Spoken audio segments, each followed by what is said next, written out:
that. Yeah, that's fine. Thanks. Yeah.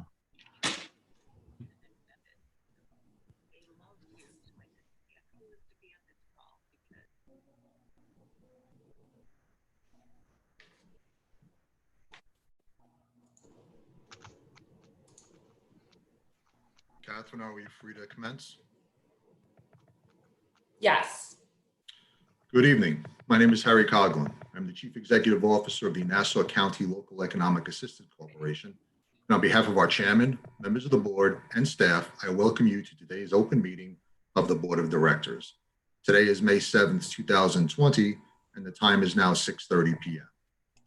Given the ongoing COVID-19 public health crisis and related executive orders issued by Governor Andrew Cuomo, this public meeting is being conducted using telephone conference and video conference. Participants have accessed this public meeting through a Zoom invitation on the Nassau County Local Economic Assistance Corporation's website at NCLEAC.com or by watching our live stream on our YouTube channel, which can be found at NassauIDALive.org. If you are participating via Zoom, the agency encourages all interested parties to participate, and as such has reserved certain points in today's meeting for public comment. If you choose to make a comment, you will do so by selecting the raise hand button on your screen. If you are viewing this hearing on a computer, the raise hand button will appear on the bottom of your screen in the middle upon moving your cursor to that location. If you are viewing the hearing on a tablet, the raise hand button is at the top right corner of your screen. Once you select the raise hand button, you will have the opportunity to speak when your name is announced. Please note that this is a moderated Zoom meeting, and at times you may hear me speaking directly to our moderator. Please note that this hearing is being both live streamed and recorded. You can also view this hearing by going to our website at NassauLEAC.com, NassauLEAC.com. Go to the top of the screen, select Watch Meetings, and you can watch the live stream. Please also note that we have a stenographer attending this meeting. In addition to being recorded, the stenographer will be transcribing the hearing so we can add the transcript of this meeting to the public record. Interested parties may also submit written comments to the corporation, which will be included within the public meeting record. Written comments may be sent to the Nassau County Local Economic Assistance Corporation, located at 1 West Street, 4th floor, Mineola, New York, 11501, to my attention, Harry Coughlin, Chief Executive Officer. Or please submit via email at info@NassauLEAC.org. Mr. Chairman, I now turn to you to commence the meeting. Thank you, Harry. Before I say a couple of things, let's take a roll call of our Local Economic Assistance Corporation. Richard Kessel. Amy Flores. Chris Fosco. Tim Williams. John Kamatis. Anthony Simon. Lewis Warren. Thank you. So we have a quorum. We have a full house tonight. And I want to thank the board members for taking time out of your evening to do this virtual meeting. I really appreciate all of your help and input, not just tonight, but that we constantly get as well. I do want to explain quickly to the public that this is the LEAC, as we call it, or the Local Economic Assistance Corporation, is not the IDA, and this is not an IDA meeting. This is our Local Assistance Corporation, and we are meeting separately from the IDA. So for the next 20 minutes or so, we will be dealing only with a LEAC business and not the IDA. When we get to the IDA, I will, and our CEO, Harry Coughlin, will make opening remarks. We'll do a Pledge of Allegiance and some other business. And so I just wanted to explain that to the public, that this is not the IDA. If you have any matters before the IDA, I'm hoping that that meeting will start a little bit before 7 o'clock tonight. Thank you. This is a time where I would ask if any member of the public would like to address the LEAC board on LEAC business. And Harry explained how you need to do that. And we would be glad to hear anyone from the public who would like to say anything about any LEAP business. You're also welcome to speak as we consider resolutions at that time as well. So if any member of the public would like to comment on any LEAP business, now is the time to do it. You'll have 3 minutes. Now I'll leave it over to Catherine to see if anyone would like to make any general public comments.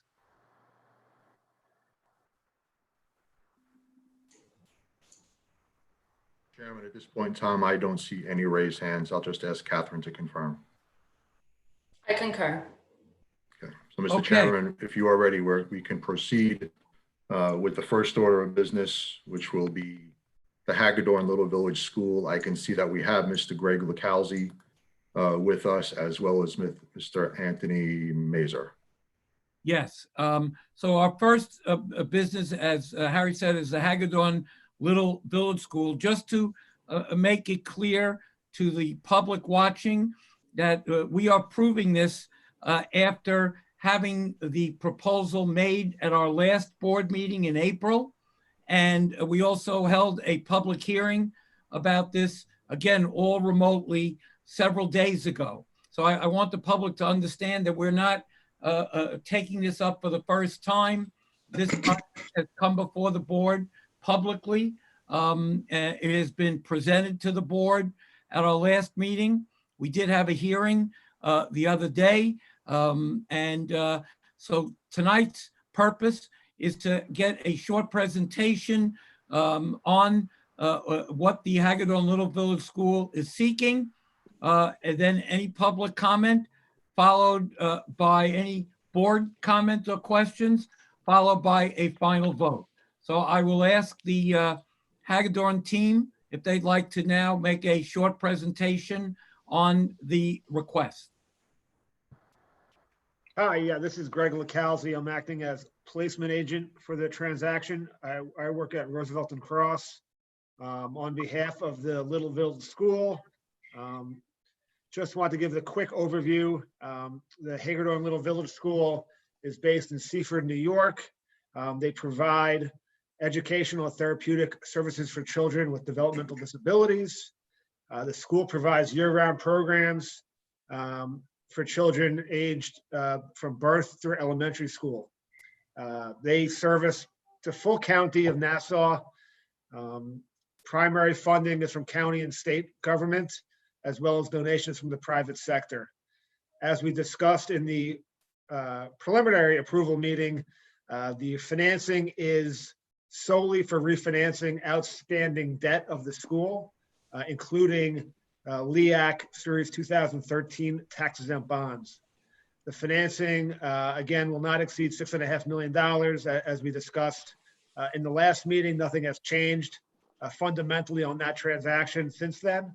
The two requests that the client has from Nassau County is an issuance of tax-exempt and taxable bonds through the local Economic Assistance Corporation, as well as mortgage recording tax exemption on that transaction. Thank you. We appreciate it. Does any member of the board have any questions or comments? Okay. Does anyone from the public wish to be heard on this matter? Okay. Hearing none, just a couple of points. Number one, as I said at the hearing the other day, I'm thrilled to be supportive of this. This school has got a great reputation for helping people and assist people who have a lot of challenges. And the Hagedorn School has been around for a long time.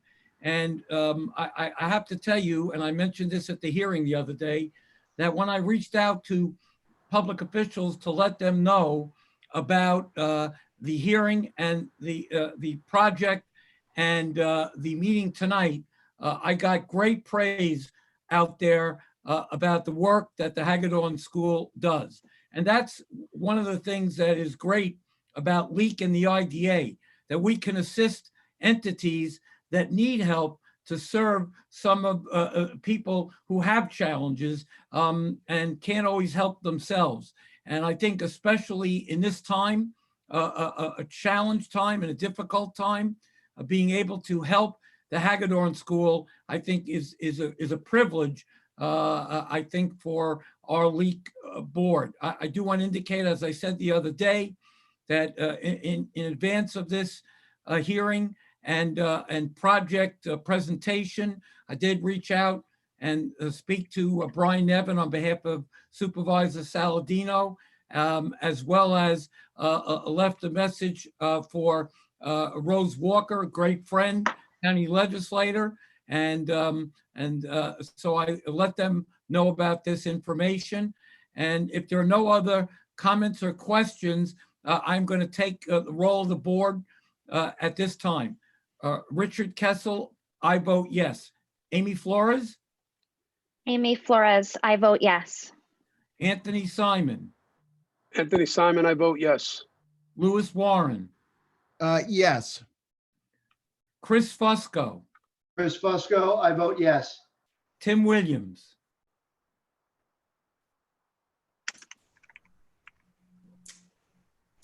Tim? Did we lose Tim? Tim, you are muted at the moment. Sorry, I just saw that. I'll get the hang of it. Tim Williams, I vote yes. Thank you, Tim. And John Kamadas? Yes. Thank you. The vote is unanimous and just so we know what we're voting for both the approving resolution and the CEQA resolution. All right, now. Richie, sorry. So, yeah. Sorry, this is Andrew. Just one quick point. And so this is a not to exceed bond amount for 6.5 million of refunding bonds, collectively taxable or tax exempt. Just one quick question. You moved the resolution. Did anyone second? I second. I was muted. He mutedly did this second. So it's Tim Williams. Tim Williams. Second. Great. Thank you, Tim. I'm sorry, I didn't say before, just really quickly, Richie, if anybody like myself who's a parent of children with special needs, I think what the school and all schools just like it in Nassau County are doing is fantastic.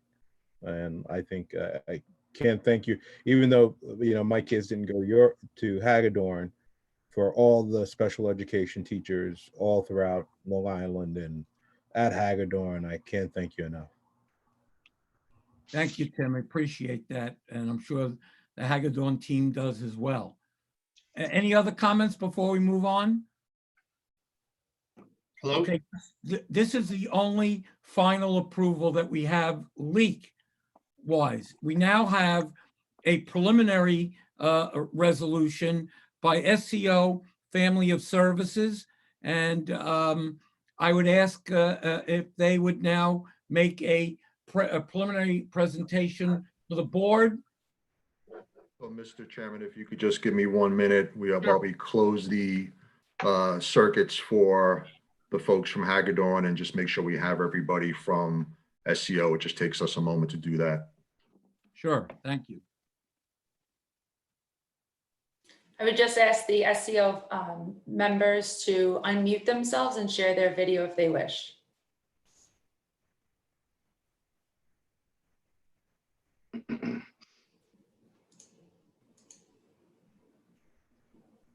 Okay, at this point, it looks like we have Melissa Bennett, Stephen Mack, Suzette Gordon, Brad Hopper from SCO. So you may begin with your presentation. Yeah, hi, good evening. This is Stephen Mack. I am the Executive Vice President for Finance and Administration and the Chief Financial Officer at SCO. And I said, joining me, as you just announced, is Suzette Gordon, our General Counsel, Brad Hopper, our Placement Agent, and Melissa Bennett, who is our attorney. If you could, Catherine, if you can move to the next slide, please. A little slow. It's going. Give me one moment. All right, well, we're working on that. So for those unfamiliar with SCO, SCO is New York State's largest human service provider organization. Every year we operate more than 80 programs and we serve 60,000 children and adults every year and addressing their developmental and mental challenges, poverty, neglect, and abuse. And programs we provide include foster care, early childhood education and youth development, family and community supports, shelter and homeless services, as well as services for individuals with special needs. In total, we employ approximately 3,500 people in 120 locations throughout Brooklyn, Queens, the Bronx, Nassau, and Suffolk counties. Not on the slide, but our annual payroll is approximately $128 million agency-wide. Within Nassau County itself, we operate several programs, including a 9-acre campus in Sea Cliff, which is for adults and children with developmental disabilities and varying, as well as other programs with varying social, emotional, and mental health needs. In total, within Nassau County, we serve approximately 1,000 individuals a year. Our main headquarters are located in Glen Cove, and within our Nassau County locations, we have approximately 570 employees and an annual payroll within the county of about $19 million. Next slide, please.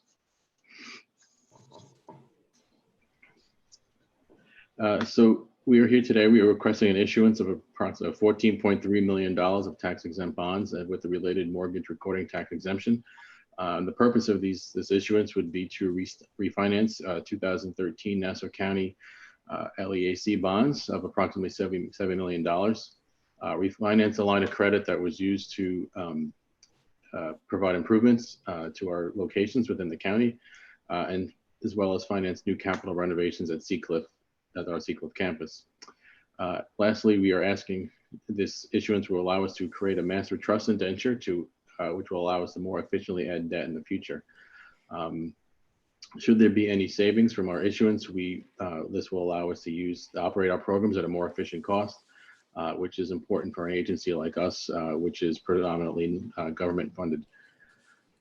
On the next slide, you'll see just some pictures of some of our clients and staff at some of our of the programs where we operate within the county. I know that slide takes a little bit long to load because of the pictures. But all these individuals are served within the county at our varying locations. And with that, I'll turn it back to the board. Thank you. First, do any board members have any questions about SCO or the application?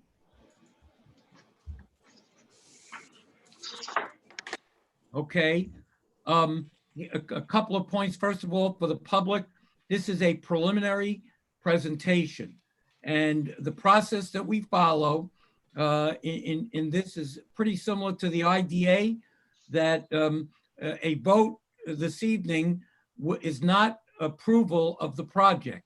It is only authorization for our staff to negotiate a package with SCO. At a later date, there will be a public hearing where the public can participate, and then this will come back to the LEAC board at a future LEAC meeting for another brief presentation. Again, public comment is welcome, and then there would be a final vote at that time. Just to indicate, I'm very impressed with the work that SCO does. I happen to also, and I mentioned this the other day, I happen to chair the board of the Education and Assistance Corporation, EAC. It's a large nonprofit, and I know how important nonprofits are, especially during these difficult times. The fact that this is a refinancing to hopefully save some money and make it easier to provide a better programming and more programming to your constituency is, again, a very appropriate matter for our Assistance Corporation.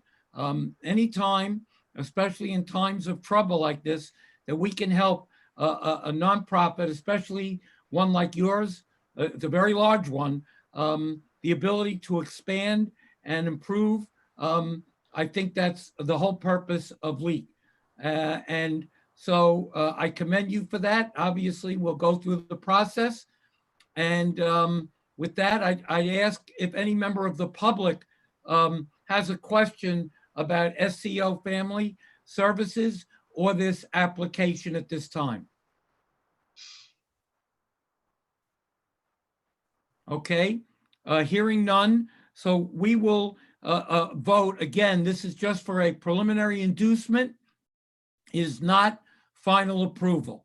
I will make the motion to approve a preliminary inducement for SCO Family of Services. Is there a second? I'll second, Chairman Kessel, Lewis Warren. Louis, thank you. All right, Richard Kessel votes yes. Amy Flores? Amy Flores votes yes. Okay, Anthony Simon. Anthony Simon votes yes. Louis Warren. Lewis Warren votes yes. Yes. Thank you. Tim Williams. Tim Williams votes yes. Chris Fusco. Chris Fusco votes yes. John Kamadas. Yes. Thank you. So the preliminary inducement is adopted unanimously by the LEAC board. Thank you. We all now have the minutes of our last LEAC board meeting that was held on April 7th. First, do I hear a motion to approve those minutes? I'll make a motion to accept the minutes. Chris Fusco. Thank you. Is there a second? Anthony Simon. Thank you. Are there any corrections or changes to those minutes by any board member? Seeing none, all those in favor of adopting the minutes indicate by saying aye. In fact, let me do a roll call quickly. Richard Kessel, yes. Amy Flores? Amy Flores, yes. Anthony Simon? Anthony Simon, yes. Louis Warren? Lewis Warren, yes. John Kamadas. I'm going to go out of order a little bit to see if you guys are tricked or not. John Kamadas? Yes. Chris Fusco? Chris Fusco, yes. Tim Williams? Tim Williams, yes. Thank you. The minutes are adopted. Now we have a treasurer's report. Is Ann Lamort our new CFO? By the way, Ann, welcome. It's great to have Ann Lamort on board. I think this is a first meeting that she's actively participating in. Ann has done a great job in Glen Cove. And in fact, Councilwoman Marcia Silverman, one of my good friends, told me she was very upset that we stole her from Glen Cove, but Glen Cove's loss is our gain. So Ann, are you going to give the treasurer's report for LEAC? You're on mute. And you're muted. I am muted. Thank you. Unmute. There you go. Oh. You're muted. No, again. you're muted again. Unmute. There you go. Okay, thank you. Okay, good evening, everyone. If I can ask the board members to please go to their Dropbox and click on the Nassau County LEAC 2020 Treasurer's Report.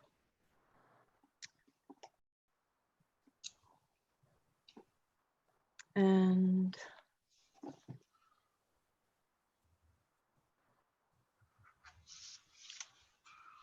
you with me? Yep. Okay. So if we take a look at the revenue section, we are currently not recognizing any closing fee income to date.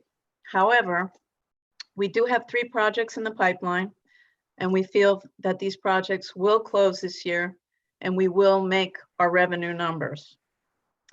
We received all the annual income payments for last year from all the projects, which was good. And we head into the expense section. Let's see, there's nothing really out of the ordinary here. For professional fees, that was the balance of the audit. And if you look at the bottom of the April column, you will see the cash position as of April 30th. Does anyone have any questions or comments about the leak treasurer's report?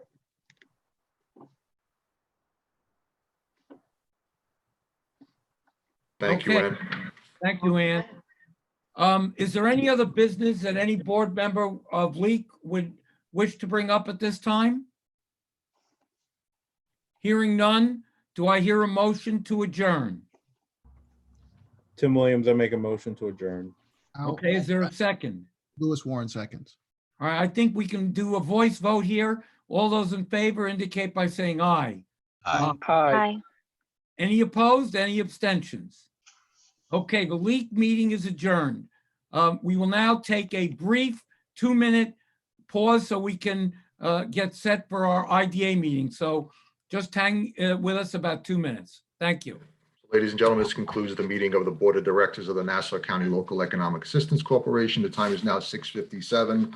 As the chairman said, we need just a moment to convert over to the IDA, which we will be scheduling conducting a little bit past our scheduled 6:45 start time.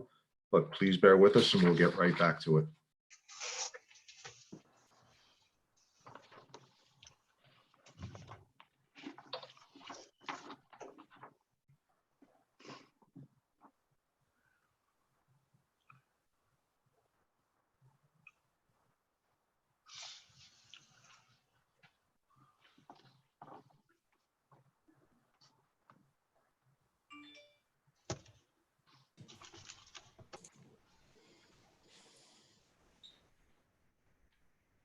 Okay, Mr. Chairman, we are ready to proceed when you are.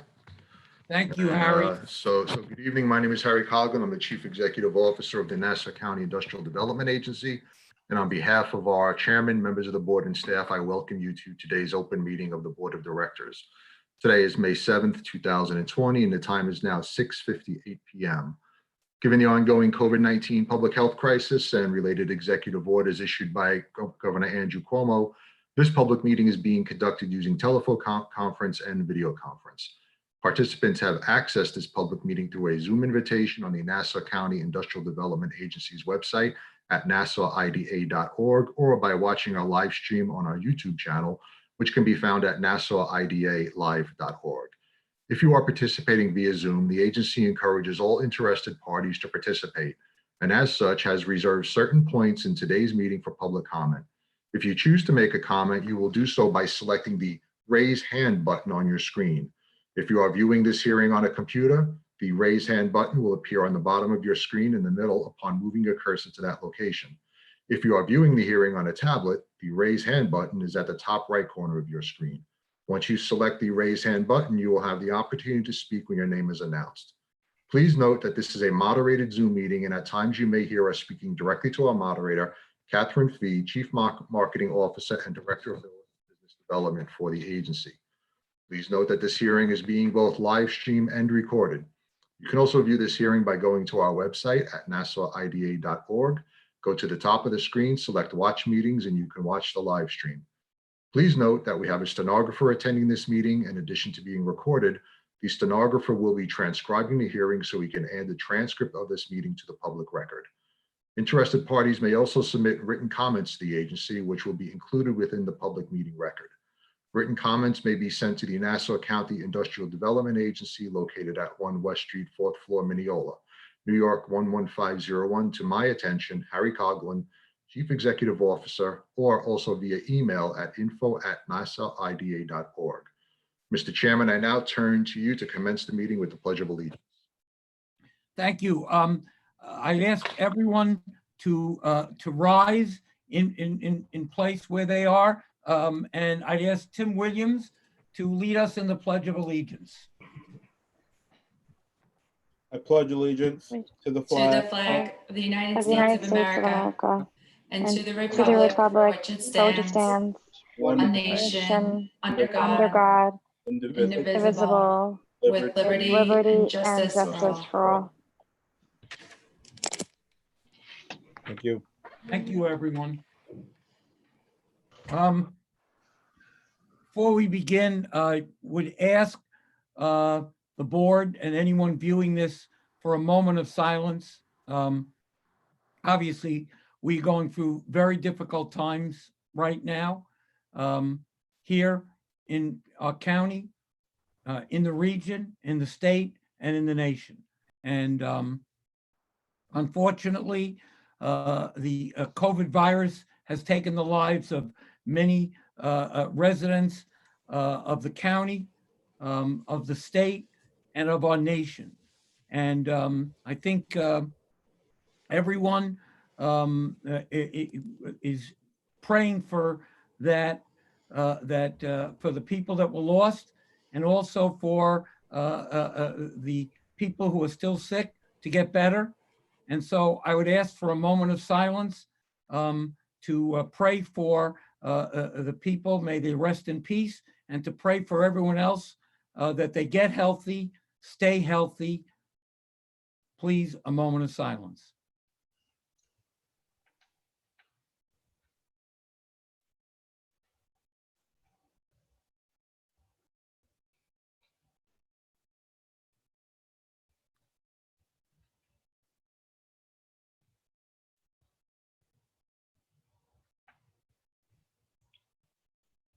Thank you very much. I appreciate that.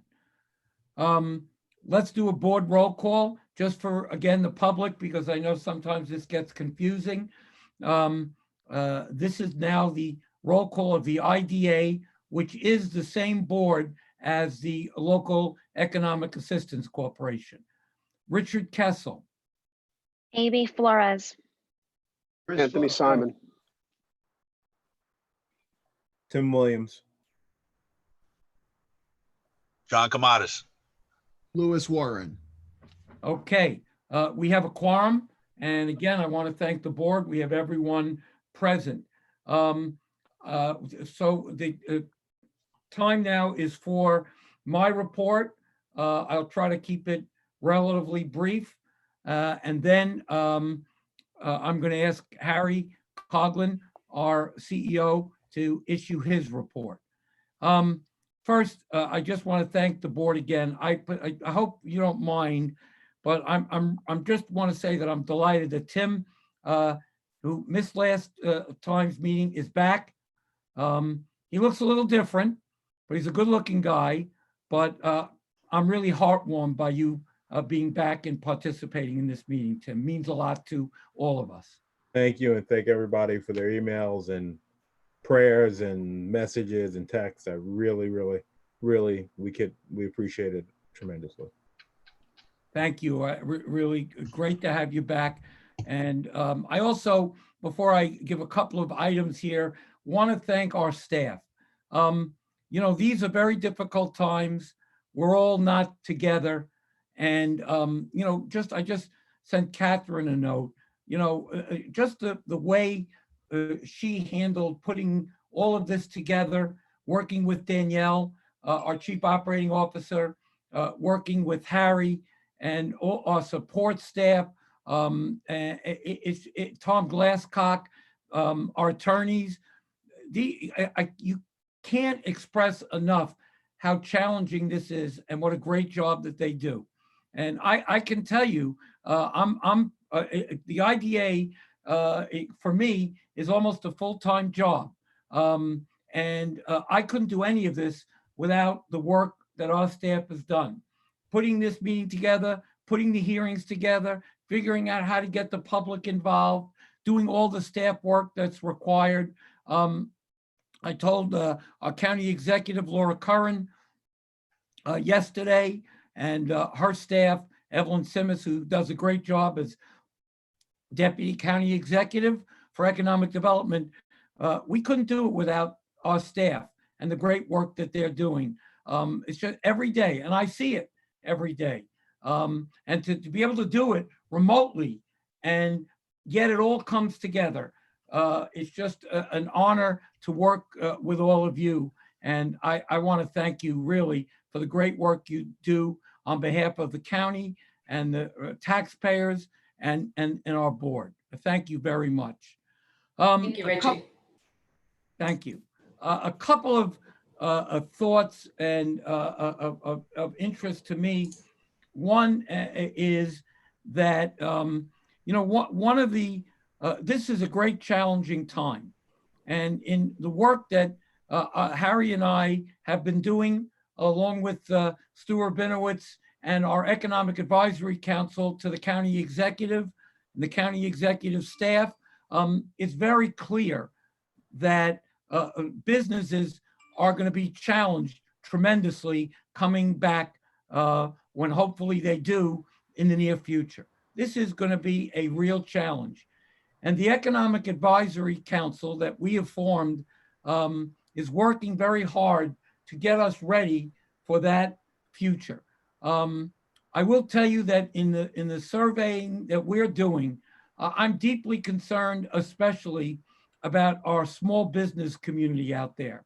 And in that regard, it's somewhat challenging that under current law, the IDA is not able to, except in very limited circumstances, help assist small businesses.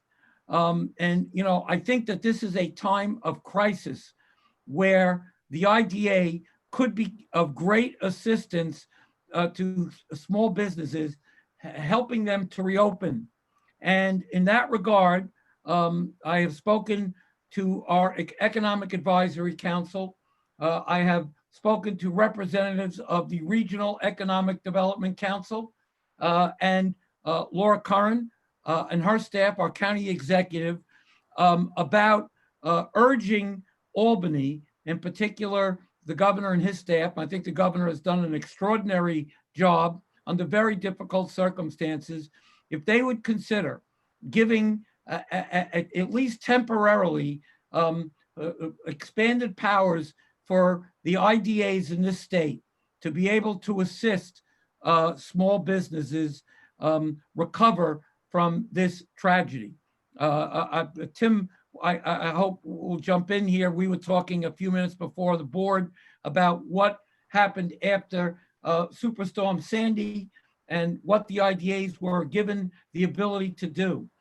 I understand that there are people who have concerns about IDAs, and it's very difficult to grant them expanded powers. So we're not looking for any expanded powers. What we're really looking for is the ability to be able to, on a temporary basis, whether it's 6 months, 9 months, or a year, assist retail in recovering and being able to reopen and survive a very challenging time. I will say that Ryan Silver and the Association of IDAs and Economic Development Councils have been supporting this. We are lending our voice. The county executive is lending her voice.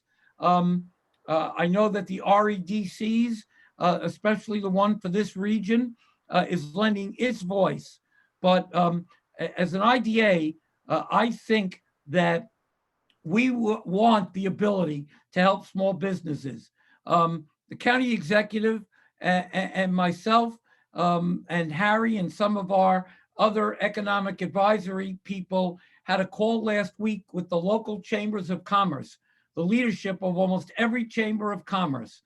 They need help.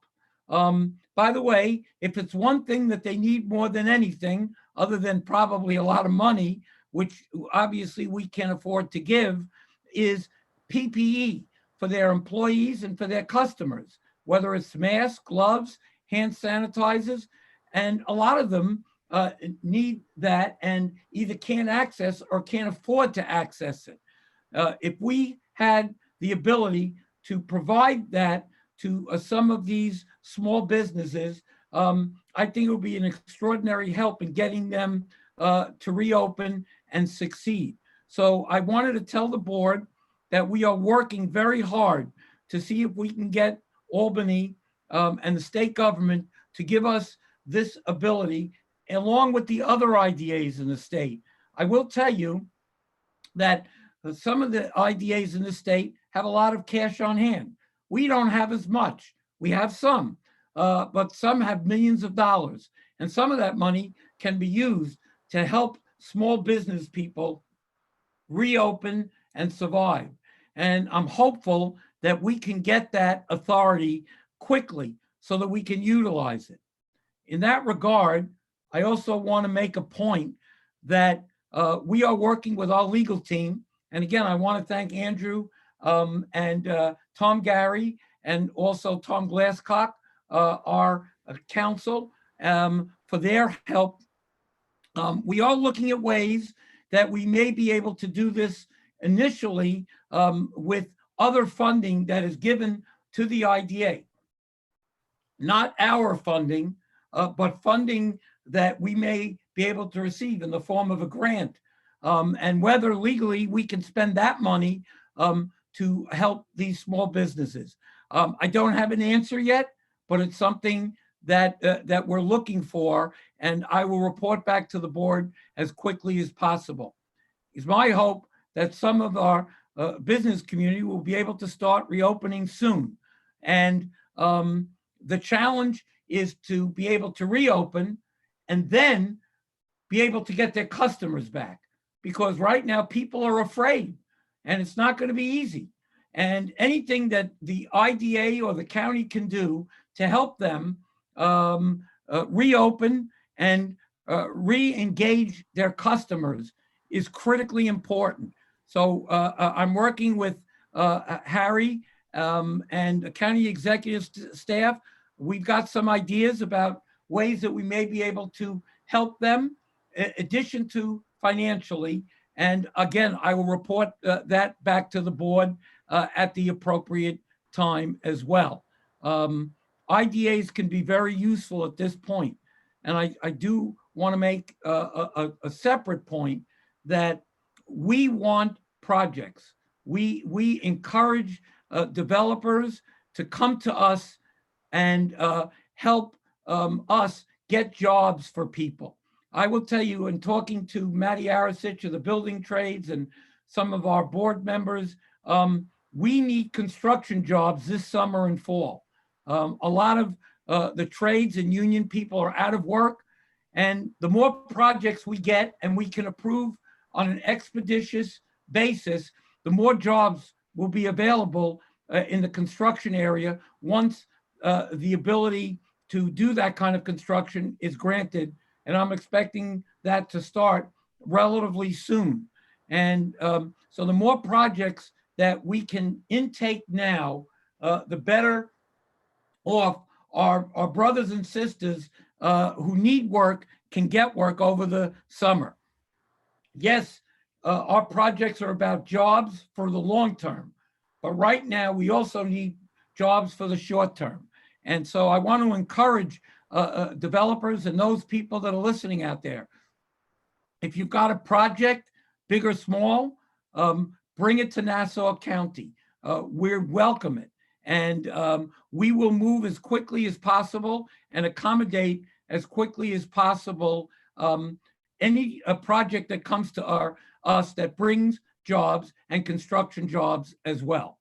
I also want to indicate that a number of our businesses and clients of the IDA, current clients, which I think are over 150, are being challenged as well at this particular time.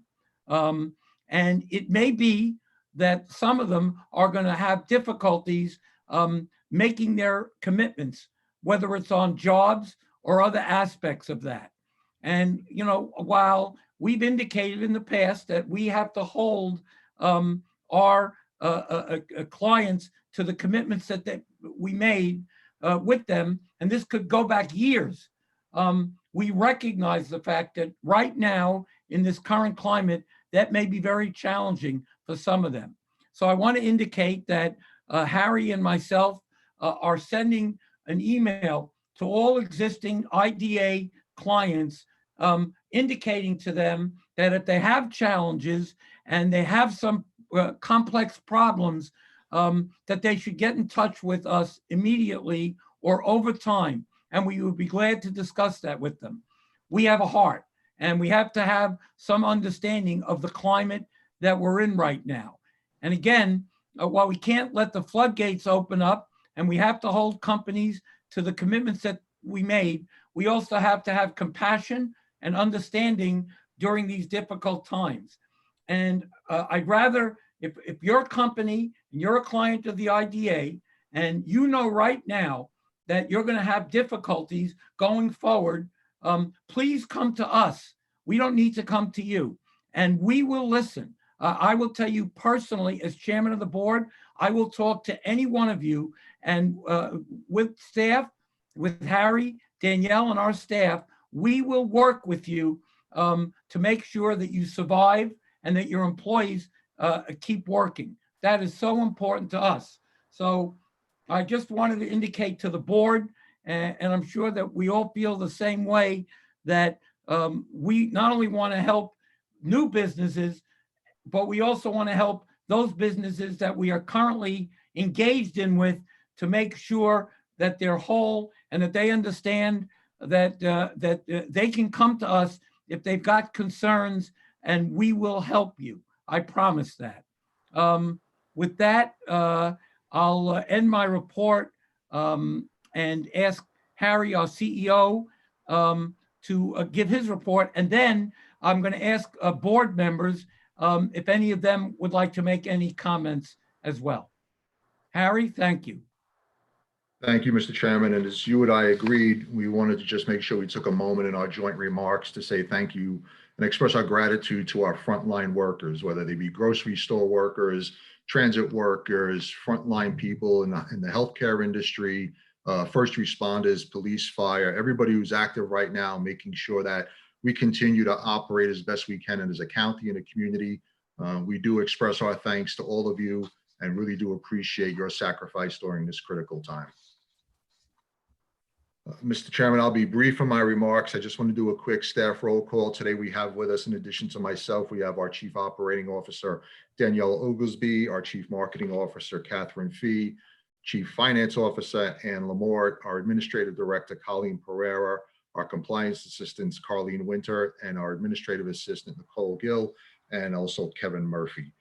Just want to let you know how much we appreciate their efforts, not only for this meeting, but also in general, as best can be. Right now, it is business as usual at the agency and within NCLEAC. So we are continuing to drive business forward. We've had 3 public hearings this week, and as best we can, we are conducting normal business operations, albeit remotely. You've already mentioned the Economic Advisory Council. This agency has been supporting the county executive's efforts. We did conclude the agreement with HRNA, which is approved by resolution at the last board meeting. We did receive their baseline economic report, which is what was the economic situation pre-COVID. We're awaiting their impact scenario, which we expect at some point late next week. We've had numerous meetings with the advisory council working groups, HRNA, Nassau County Economic Development, as well as Suffolk County on recovery initiatives. As the chairman said, we're going to do everything we can to find ways in which the IDA can be supportive. We've had discussions on numerous public recovery support initiatives, which are still TBD. But as the chairman said, given that the need is great, agency resources are limited, and we must work within New York State guidelines, we're being judicious on whatever programs we may develop. You will find in your Dropbox folder 2 under my comments that we've been very active on COVID response on social media, as well as providing resources on our website. I've given you a report of our social media activity in the last 30 days, should you wish to see how we are reaching out to the community and keeping everybody abreast of current issues. We have commenced the Strategic Review, Brand Identity, and Web Redesign Initiative. We concluded those agreements with both Coin Associates and Millennium Communications, as was approved by resolution at the last board meeting. We commenced that project with a kickoff meeting with both. We developed a stakeholder interview list and invited participants.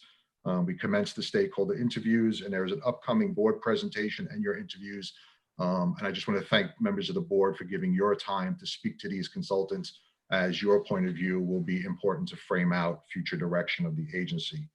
We've negotiated scope and work with fees with Zimmerman Edelson, and we received a grant award from National Grid in the amount of $50,000 for brand identity and web redesign, which will offset the cost of those projects for the agency. And you'll see a resolution later in today's agenda to approve that receipt of grant. Catherine, if we can just show the next slide. I just want to, again, I'm really warmed by the response from our member communities and our companies, as the chairman said.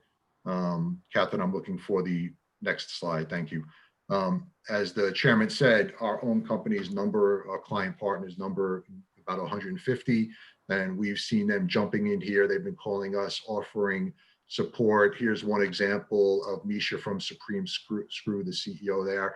He purchased face masks and face shields for his staff. When they're working, he had excess and he reached out to us, and he ended up making a donation to the Office of Emergency Management of those face masks. So really great to see our business community coming together during this critical time. Are there any, that concludes my report. Is there any questions or comments from the board at this time before we moved into public comment? So seeing none. This is Tim. I'm sorry. I had it on mute again. I'll get the hang of this soon. So I just wanted to say thank you again to everybody for, so if you don't know, my wife and I both were sick for over a month, and hence why I have all this hair and why I'm wearing the hat, because I haven't cut my hair. But we're doing much better. I know everybody's been affected, family members, both sick and who have passed, and my heart goes out to everyone. But I'm incredibly grateful for all the text messages, as I said earlier, and calls. And if I didn't get a chance to call you back or text you back, know that I greatly appreciate it, and thank you. I also want to especially thank Evelyn. I don't know if Evelyn's on the call, but if she isn't, I owe her a big call. So right before I got sick, actually a couple of days, as many of you know, I serve on the board for a small nonprofit in Uniondale and Hempstead and Baldwin, and we have two homes that house adults with disabilities, and one home is in Baldwin, one home is in Uniondale, and one of the persons got sick, and we needed PPE equipment for the staff, and we couldn't get it. And no matter how much we tried, and it became very difficult. Obviously, this is a population of developmentally disabled adults who can't care for themselves full time. We need staff. Staff was getting concerned and afraid because people were getting sick. And Evelyn made calls, reached out, and she made sure that we got the company got what they needed. And so I am incredibly grateful. The families who placed their loved ones in those homes is incredibly grateful. And so I wanted to, publicly thank her, and privately as well. I need to give her a call. And then quickly, I also want to thank, and I agree with everything Harry said and Richie said, all the businesses that keep paying their employees, even though they're staying home. And even the businesses that can't continue to pay their employees. I think this, in any crisis, this brings out the best of us. And I think this shows it, just like other crises we've gone through, brings out the best in everyone. And so I know a bunch of businesses have been paying their employees, and they don't even have revenue coming in. I know a bunch of CEOs who are using their personal money to continue to pay their employees. And I think that's fantastic. And I hope that this ends soon and everybody can go back. I think relevant to what Harry and Richie were saying about economic assistance, I think one of the most important things we need to start talking about is going to be debt forgiveness and working with some of the lenders. More debt is not going to be the absolute answer for everybody. More debt is just going to hurt a lot of people. And so I think we should have some dialogue with lenders about how we help some of the small businesses who may need more debt, but can barely pay the debt they have.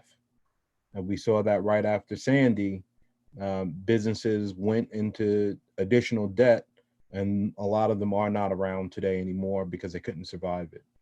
So while we're talking, Harry, I think it'd be a great idea. I think we got a lot of banking partners. I think there are a lot of banks that operate here in the county. I think there are a bunch of things we can do, getting a commitment from them to lend, but also a commitment from them of how they will address the businesses that are suffering, because it's going to trickle uphill. If you can't open, just use as an example, a restaurant, if the owner can't make any money, he can't pay his rent.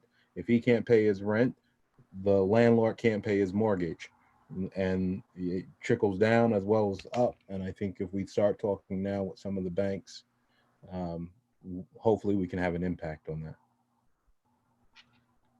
Thank you, Tim. And I think it's an excellent idea. And I'd like to ask if you and Lewis, Warren, and Amy would work with Harry and our staff to see what we can do to be helpful in that area. I think it's a terrific idea. We'd be Sure, delighted. happy to. Yep. we'd be delighted. Absolutely. Any other board member want to make any comment at this time about any matter? So, Mr. Chairman, if I may, Yes. at this time, we will open the meeting for public comment. As a reminder, this period is for general public comment. There will also be an opportunity to comment after each project presentation. Again, if you choose to make a comment, you'll do so by selecting the raised hand button on your screen. If you're viewing this hearing on a computer, the raised hand button will appear at the bottom of your screen. If you're viewing it on a tablet, the raised hand button is the top right. Once you select the raised hand button, you will have the opportunity to speak when your name is announced.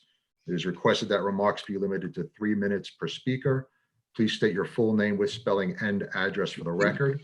And at this point, I will ask Ms. Fee to check the queue and open up microphones by individual in the order in which their hands are raised. And I do see one raised hand from Matthew Arasich. Good evening, everyone. Hi, Matt. How are you all? Thankful to be here today. That's for sure. Yes. Well, I want to make a comment, and I'd like to begin by saying thank you very much for acknowledging not only everybody that's doing the right thing in the process of trying to help people. I want to make sure that people understand that, in times past, such as 9/11 and also Sandy, the building trades has been recognized as being the heroes.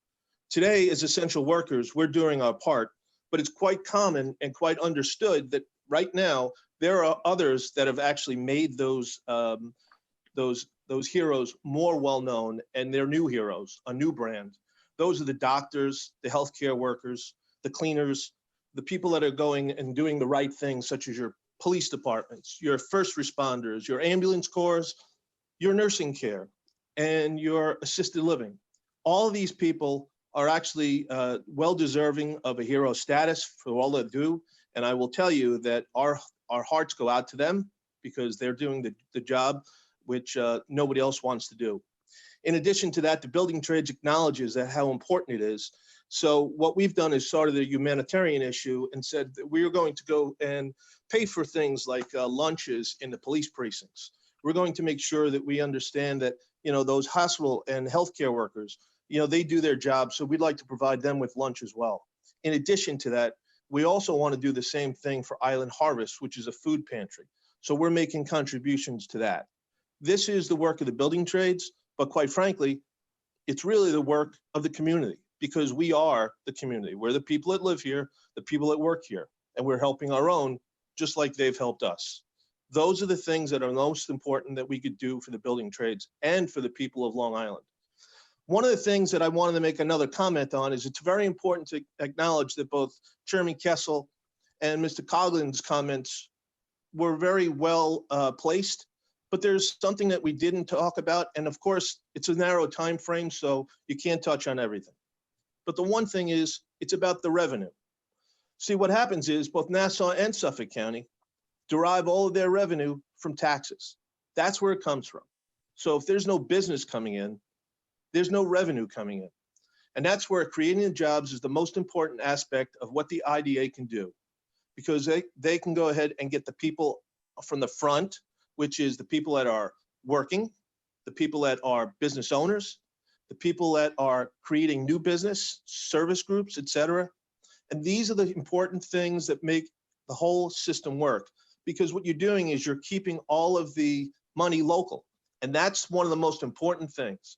If you can go ahead and create revenue, if you can create business, the most important part is keeping it here, not farming it out to anybody that's out of state, with the idea that you can go ahead and have your recovery and have it actually much quicker by helping those who live here. Thank you very much for all that you do. I can't say enough on how the IDA has taken the drastic and the right positions on trying to help everybody. They have different opinions. They are thinking outside the box. And quite frankly, they are the role models for every other IDA, not only on Long Island, but through the state. So thank you. Thank you, Matt. Appreciate that. Well deserved. Thank you, Matt. And at this point in time, I'm just going to ask Catherine Fee to confirm that we do not have any other raised hands at this point. No, Harry, we do not. So, Mr. Chairman, we are ready to proceed with the first approval resolution and presentation from 1-800-Flowers. I can see we already have Mr. Tom Stringer and Mr. Brian McGee ready to go. Thank you, Harry. So just for the public, we now have two final approval projects. And one is 1-800-Flowers and one is 70 Charles Lindberg Boulevard in Uniondale, Cliffco. Just to indicate that these projects initially came to the board at our prior meeting in April. A full presentation of both of them was made at that particular time. Our staff worked with 1-800-Flowers and Cliffco to come to a resolution of a package that is being coming before the board tonight. We did have hearings on both 1-800-Flowers and Cliffco earlier this week. The public was able to participate, and tonight's purpose is to get a very brief repeated presentation from these two petitioners, seek any public comment or comments from our board, and then vote to finally approve them. So with that, I would ask the representatives from 1-800-Flowers if they would now make a short presentation to the board. Thank you, and the public. Mr. Chairman, Harry, this is Tom Stringer with BDO Site Selection Practice on behalf of 1-800-Flowers. Also joining me tonight is Brian McGee, who's 1-800-Flower.com Senior Vice President. He's been the leader of the project.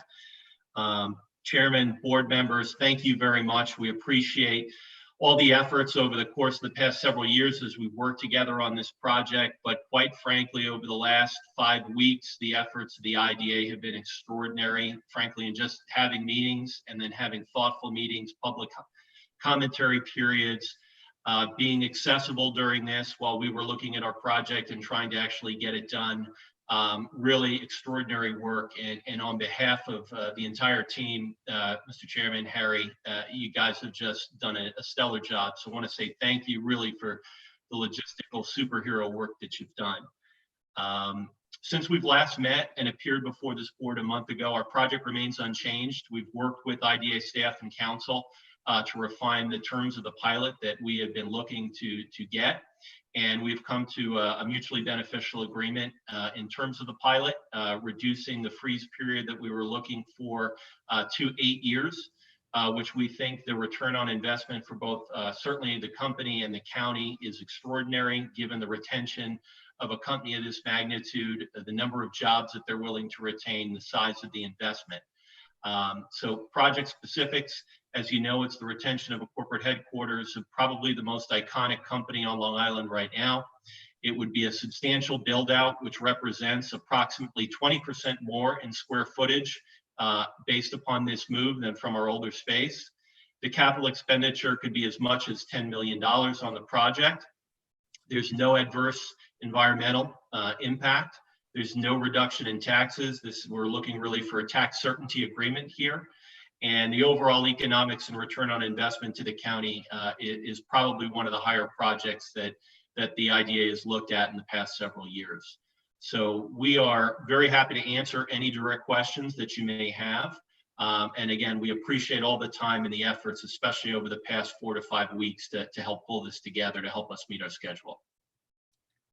Thank you, Tom. Before I ask for comments from the public and the board, I'd like Andrew Kamarmi, one of our transaction counsels, just to briefly describe what we are doing here tonight in terms of the details of negotiated terms of the pilot sales tax exemption. Sure, Mr. Chairman. So there are 3 resolutions in front of the board: a secret resolution, a pilot deviation resolution, and an approving resolution. Collectively, these permit the project to go forward and ultimately close the straight lease with the IDA.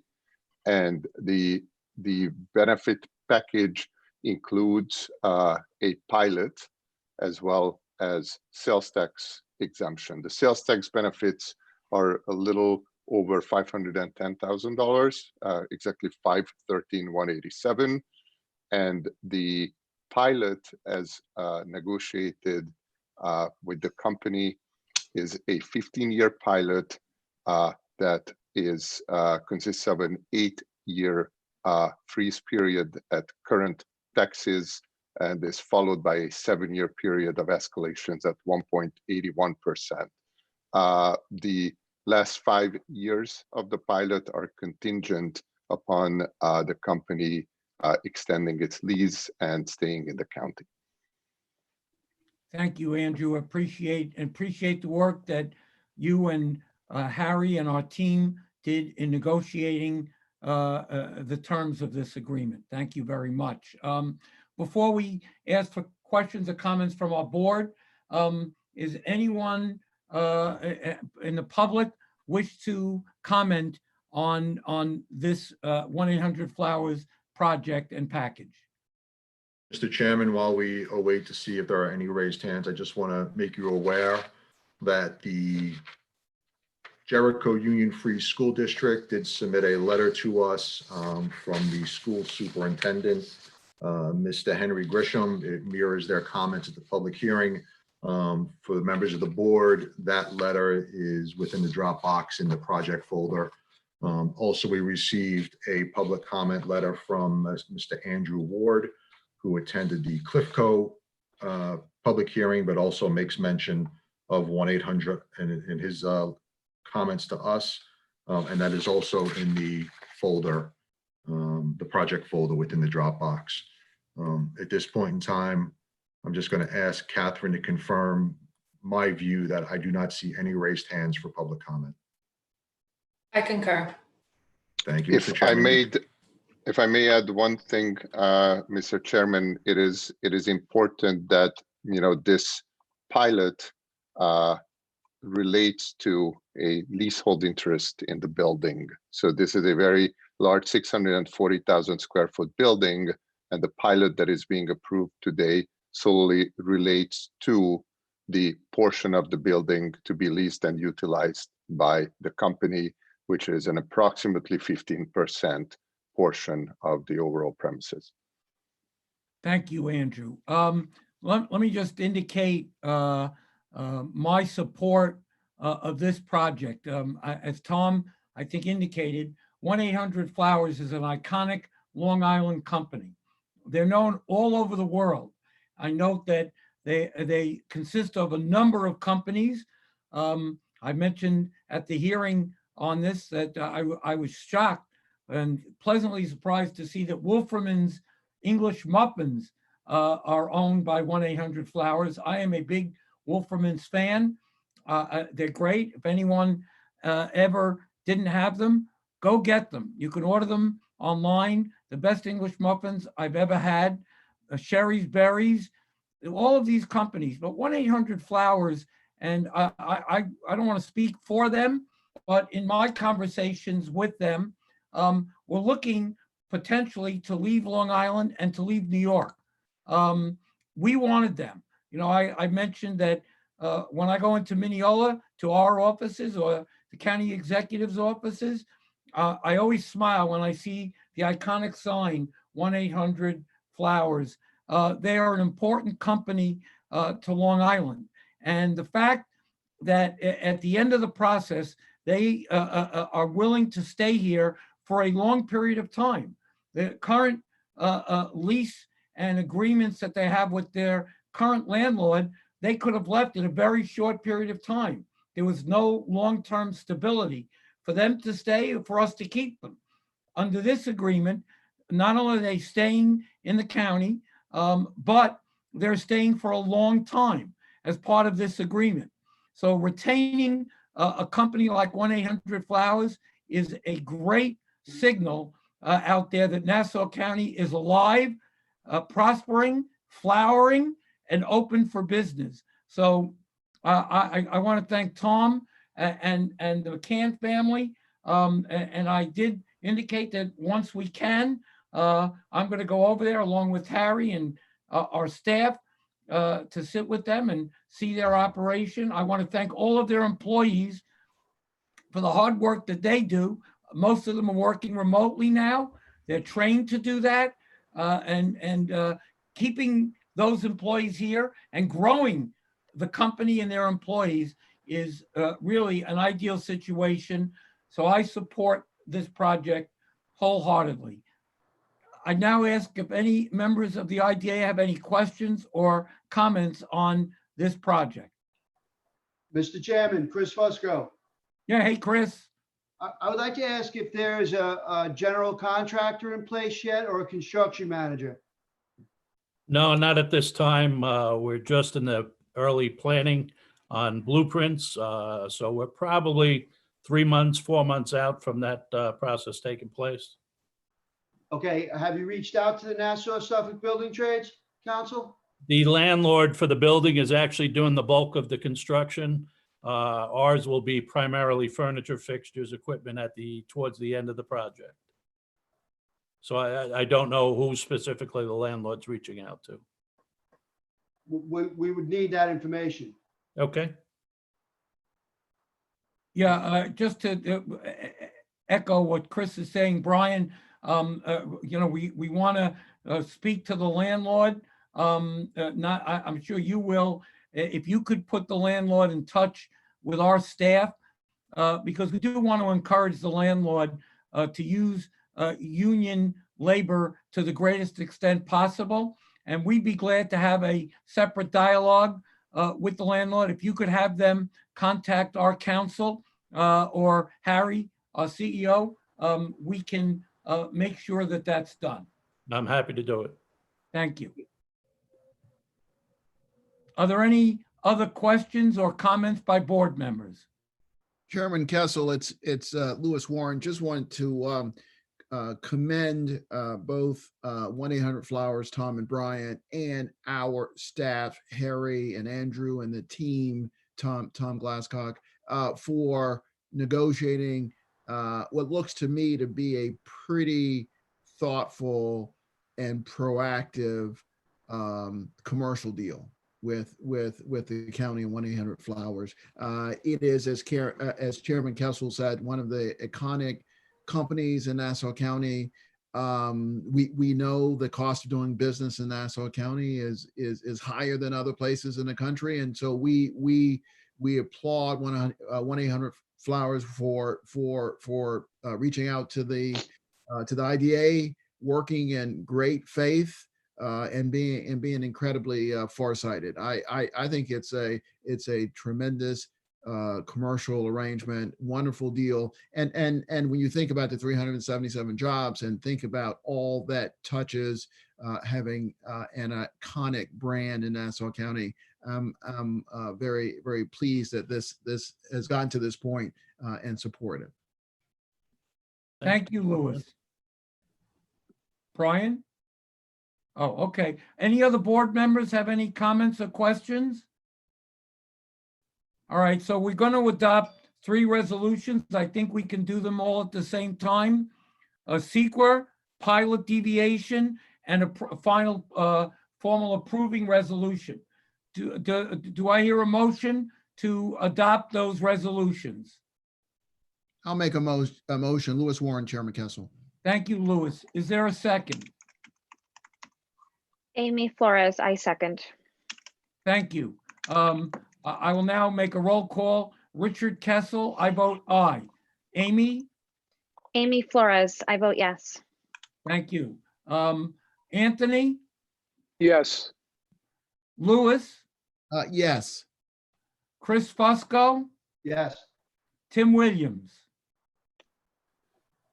I abstain. Okay, and John Kamadas? Yes.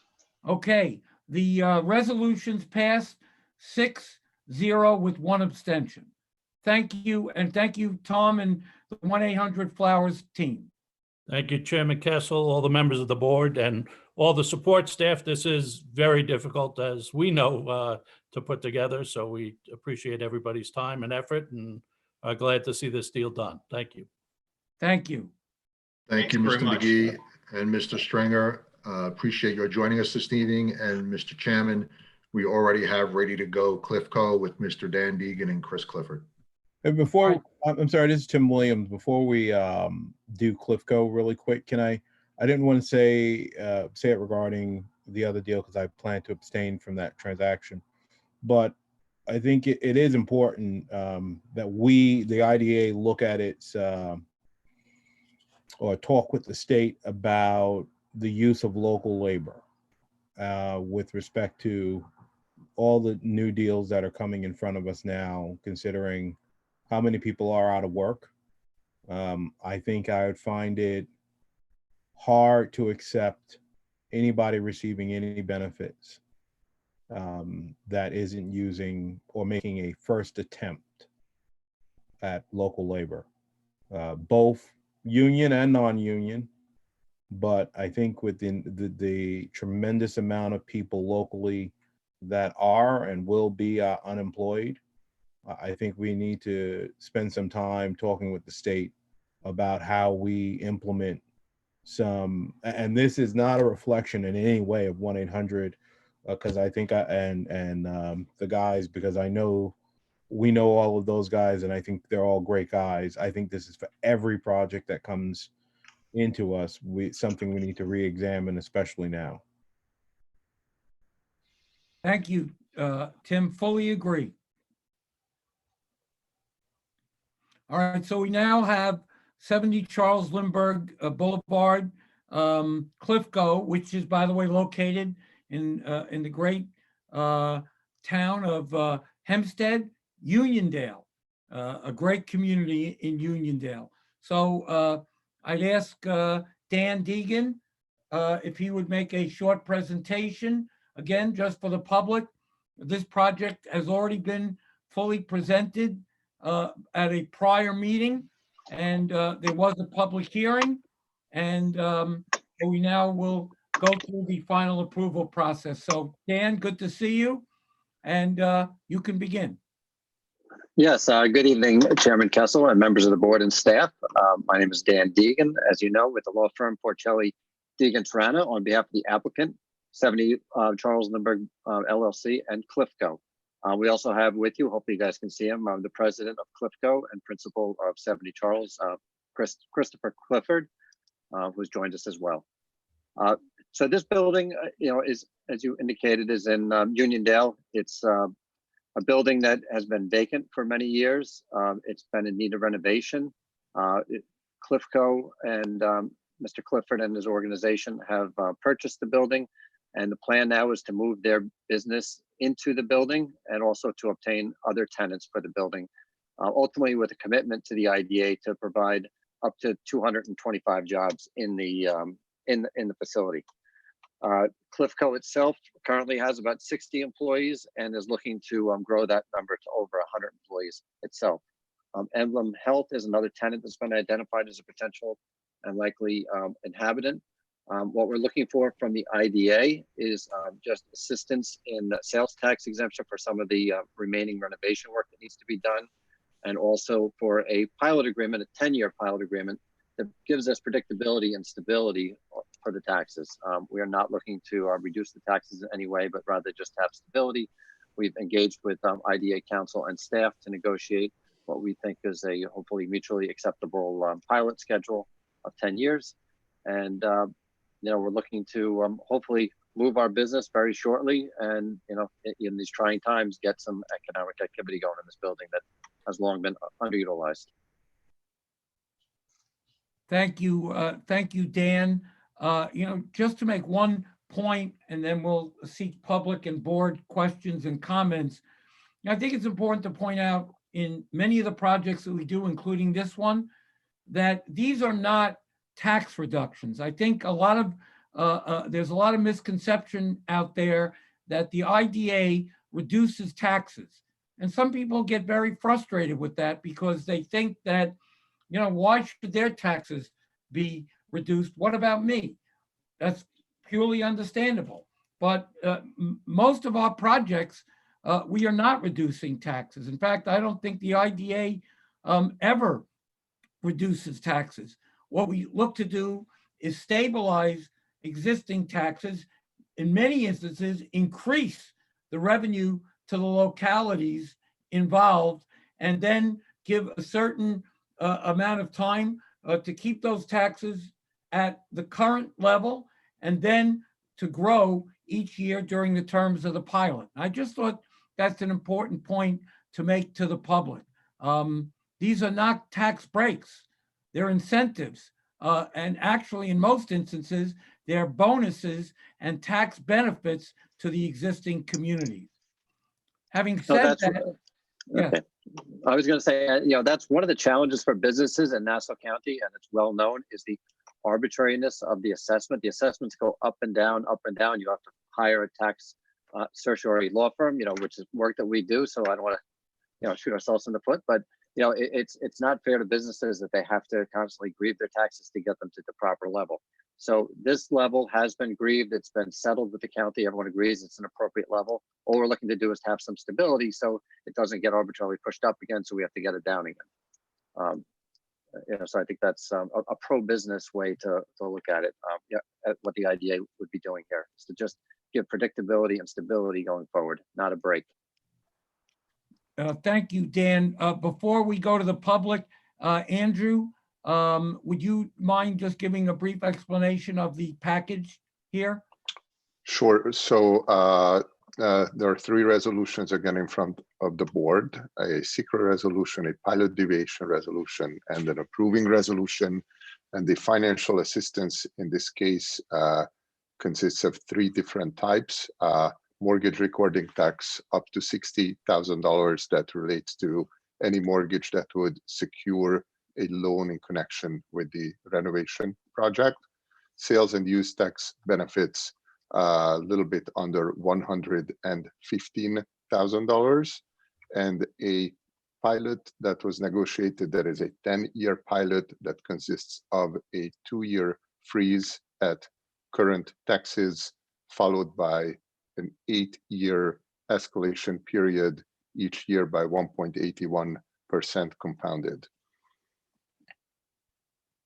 Thank you, Andrew. Is anyone from the public wish to be heard on this application? And again, if any members of the public wish to raise their hand, you can use the raise hand button. And I see again, Mr. Matthew Arasich. Catherine, if you can open up Maddie's line. It's open. Good evening, board members. Thank you very much for taking my position here. I want to let everyone know that at that last meeting, there was conversation between us and the applicant. And what happens is when we had conversation, we spoke about Emblem Health. And one of the things that did come through was the idea that they routinely use union labor or organized labor to go ahead and do their build outs. So we were quite happy with that. So, that's why we were very, very pleased. And quite frankly, that's why we're supporting the project. Thank you. Thank you, Matt. We appreciate it. And I'm going to ask Catherine for you to just confirm back to me that my view is correct, that there were no other raised hands for public comment. Confirm. Mr. Chairman, you're free to move forward.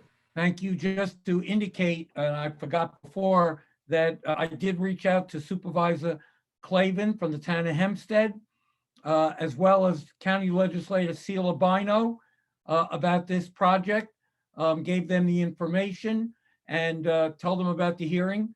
And I should have said before with 1-800-Flowers, which is going to be in the town of Oyster Bay.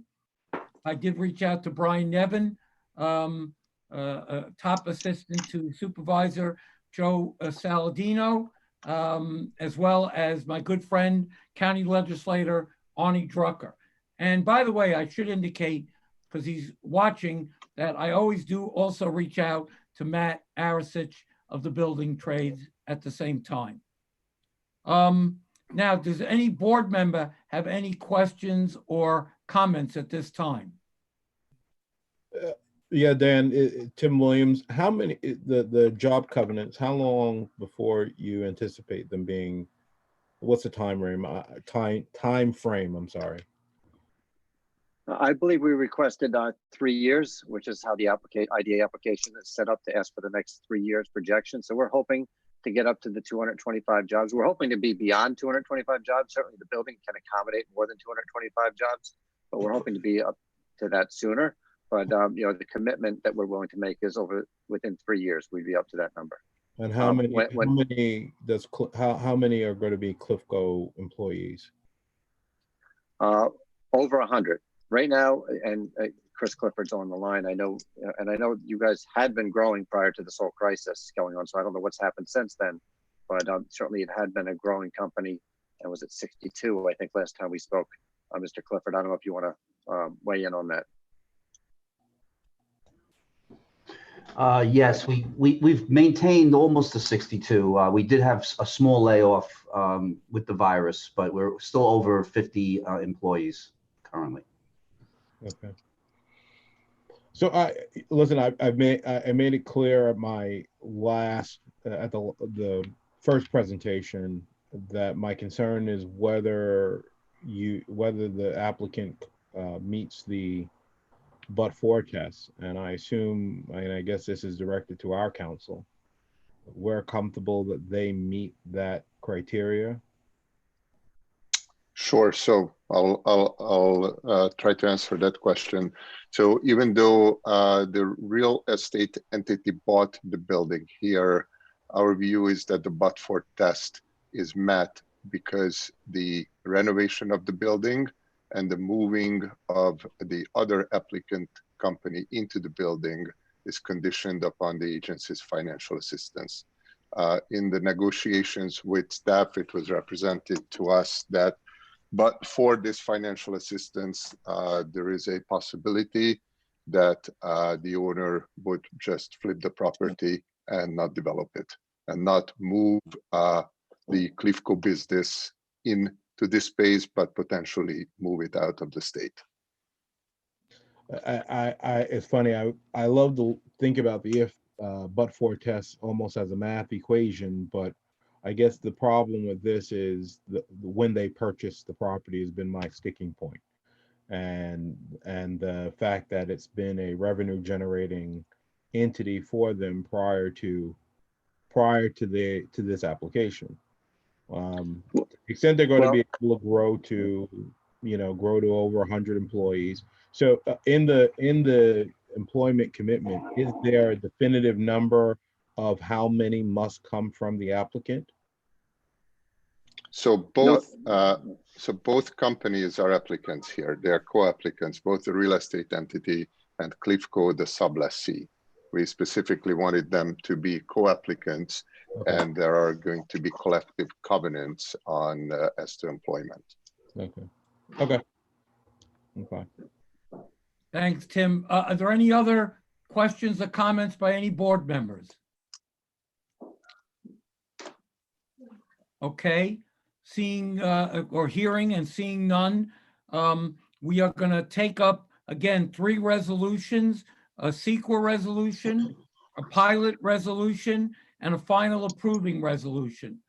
Do I hear a motion to adopt those resolutions? I'll make the motion. Chris Fusco to approve. Thank you, Chris. Is there a second? Anthony Simon seconds. Thank you, Anthony. I will now take a roll call. Richard Kessel, yes. Amy Flores, Amy Flores, yes. Anthony Simon, Yes. Lewis Warren, Yes. John Kamadas, Yes. Chris Fusco, Chris Fusco, yes. Tim Williams. Tim Williams, yes. Thank you. So the resolutions passed 7-0 unanimously. Thank you. And we look forward to you working with us, and good luck and success as we go forward here in these challenging times. Thank you, Cliffco. Thank you very much. Thank you, Dan. And Mr. Chairman, we're ready to move into our preliminary resolution for 344 Duffy Avenue. We have with us Mr. Garrett Gray and other members of the team. Yes, thank you, Harry. And I'll comment on it in a few minutes, but this is, again, for the public's benefit, this is a preliminary vote and a preliminary approval. This is not a final approval. This project will go through, assuming that the board votes to move it forward, it will go through negotiations on a package, and there will be hearings in the future, along with a public vote at a future date for final approval of the project. Just to indicate before I turn it over to the team that this is a joint application with LEG Acquisitions and Home Depot. And I would ask the representatives from the applicants to now make a presentation to the board. And Thank you. Thank you, Mr. Chairman. Garrett Gray, Weber Law Group, for the applicants. Before I start, I do want to commend your team, your officers, and your staff for the Herculean efforts that they have shown during this pandemic. If there is a more responsive board on the island, I don't know it. So really kudos to you and everybody that works with you. Thank you. So I am here tonight representing LEG Acquisition and Home Depot. With me this evening are Joel Bergstein, President, and Robert Schenkel, Senior Director of Development of LEG Acquisition LLC. Jacob Williams, the Manager of Supply Chain Strategy and Real Estate Development for the Home Depot. And Zia Hajiev, Senior Manager, and Rose Burden, Managing Director of Ernst & Young, Advisors to the Home Depot. As a start, I would just like to introduce Joel Bergstein to quickly give a brief background of LEG Acquisition, as well as some of its other projects. Good evening, everyone. I've had a little technical problem, but I hope everyone can hear me. Thank you, Mr. Chairman, and thank you to the board for the opportunity to bring this before you. History of LEG Acquisitions is I started off the firm in 1984. We developed 2 office buildings in Garden City, 900 and 990 Stewart Avenue, which we no longer own, but owned them for the better part of 20 years. We have maintained a presence on Long Island since 1984. We currently own 1979 Marcus Avenue. We've owned 2001 Marcus Avenue, 120 Old Country Road, 666 Old Country Road, and 100 Merrick Boulevard. So we've always maintained the presence. While our offices are located in New Jersey, I'm currently in Suffolk County, and we are developers. We are in the office space as well as the industrial space. We currently have under development regionally nearly 3 million square feet of industrial space. When we looked at Duffy Avenue, one of the things that we realized, given that a large part of our portfolio is in New Jersey, was that the market in Nassau County didn't really have what we refer to as state-of-the-art buildings, high ceilings, large boxes. And it was counterintuitive to many of the local brokerage community for us to build a single tenant building with such high ceilings, but we were confident that we could compete with the boroughs in terms of bringing a national tenant to Long Island. We were very fortunate that we were lucky enough in order to do that. We brought Home Depot to Long Island. They had many choices, whether it be the boroughs or other locations for this facility. It is a distribution facility, not a retail store, and it services many other stores in the region. I think the brand speaks for itself. I think Long Islanders understand Home Depot, and we're very excited about the project. We expect delivery of the project sometime over the July, August. And we were fortunate enough to get an EDC exemption that viewed this as essential, and that we are currently under construction with safe practices. Thank you, Joel. Yes, so Home Depot, as you know, is the world's largest home improvement retailer. They will be leasing the entire building for a same-day, next-day distribution center, the first of its kind on Long Island. The building is located on the northeast corner of Duffy Avenue and Charlotte Street in the hamlet of Hicksville, town of Oyster Bay. It's in a completely industrial area, so no residents, and it's got very close access to highways. The building will be 195,610 square feet, one story, on a 10-acre lot, consisting of 181,918 square feet of warehouse space and 13,682 square feet of office space.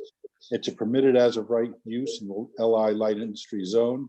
And the ultimate plan that was filed with and approved by the town was a result of much input and guidance from the town and its various departments. This building will utilizes green sustainable building practices.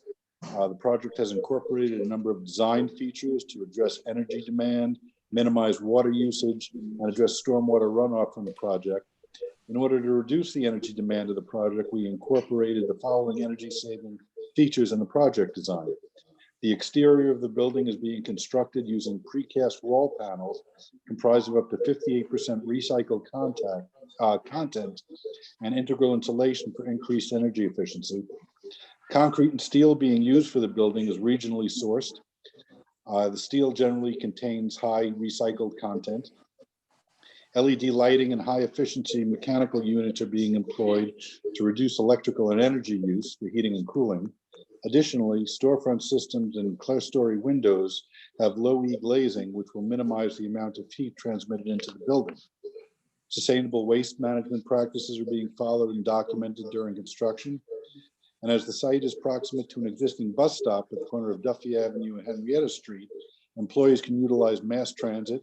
Bicycle racks are being provided as an alternate mode of transportation for employees, and preferred parking stalls will be designated at the subject property for carpool and fuel-efficient vehicles. Reflective roofing is being installed atop the building to reduce heat absorption and to conserve energy. Now, a couple of those energy-saving things that I mentioned are being performed by union shops. For example, Fabcon, which is a union shop, constructed the entire precast building panels.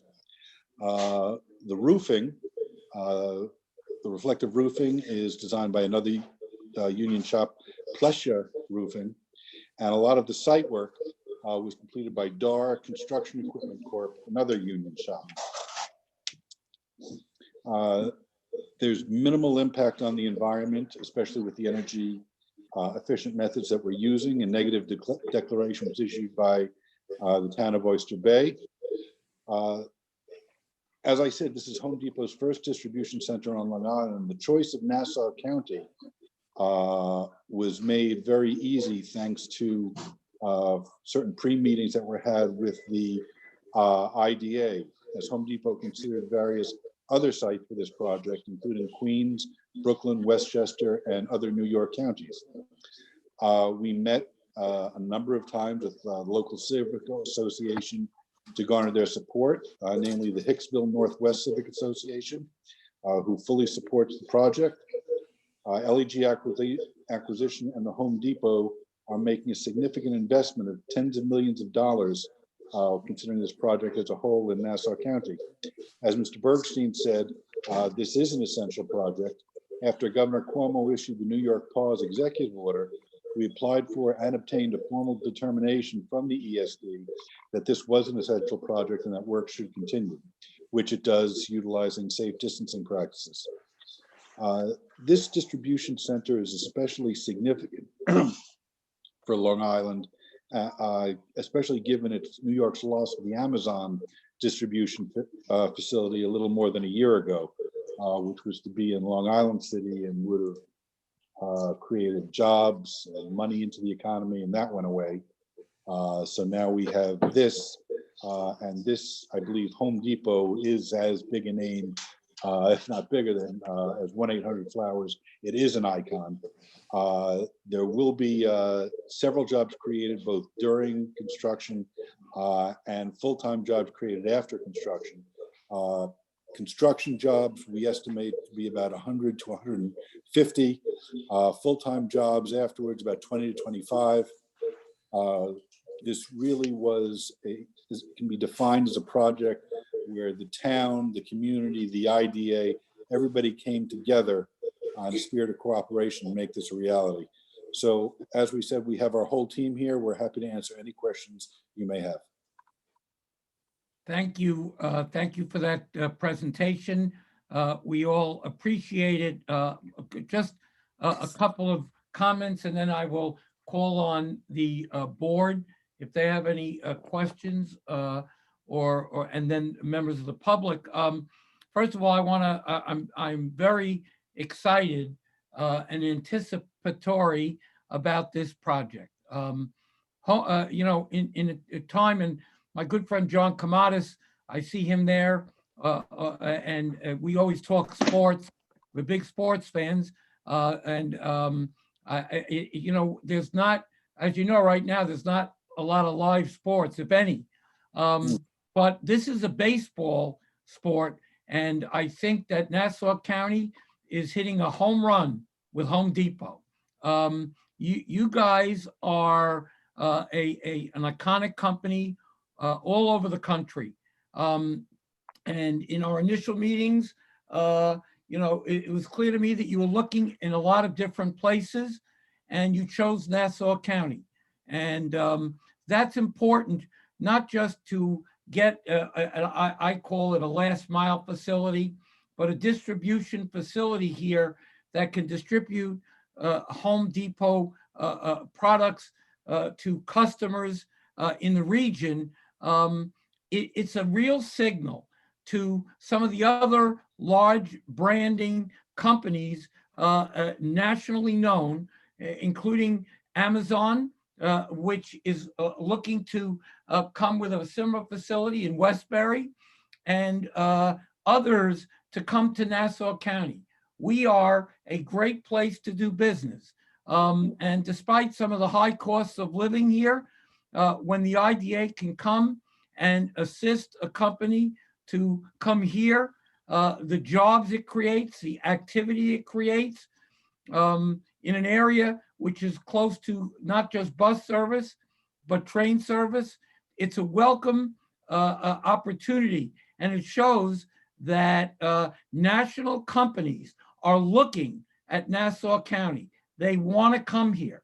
And hopefully this project, if we approve it, will be a light and a signal for some of the other large companies that are looking for places to expand and grow, come to Nassau County.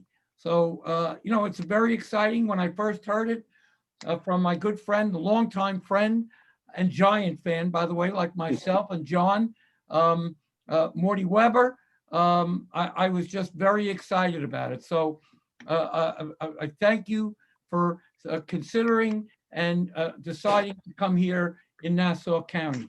We're thrilled. Now, let me just take this in order. I'll ask the board first this time. If any board members have any comments or questions for the Home Depot LEG acquisitions team. Mr. Chairman, Chris Fusco, I have a question. Yes, Chris. I would like to know, how far along is the project, the construction project? Bob? Panels are all up, the box is done, roofing, the decking is all done up on the roof. The roofing itself has begun. The wells have all been installed around the site, both on the east and west side, the dry wells to, hold the stormwater detention. We're looking to finish towards the end of July. You're looking to, I'm sorry? We're looking to finish the end of July, and Home Depot will be occupying, say August 1st. Okay, who's the general contractor or construction manager?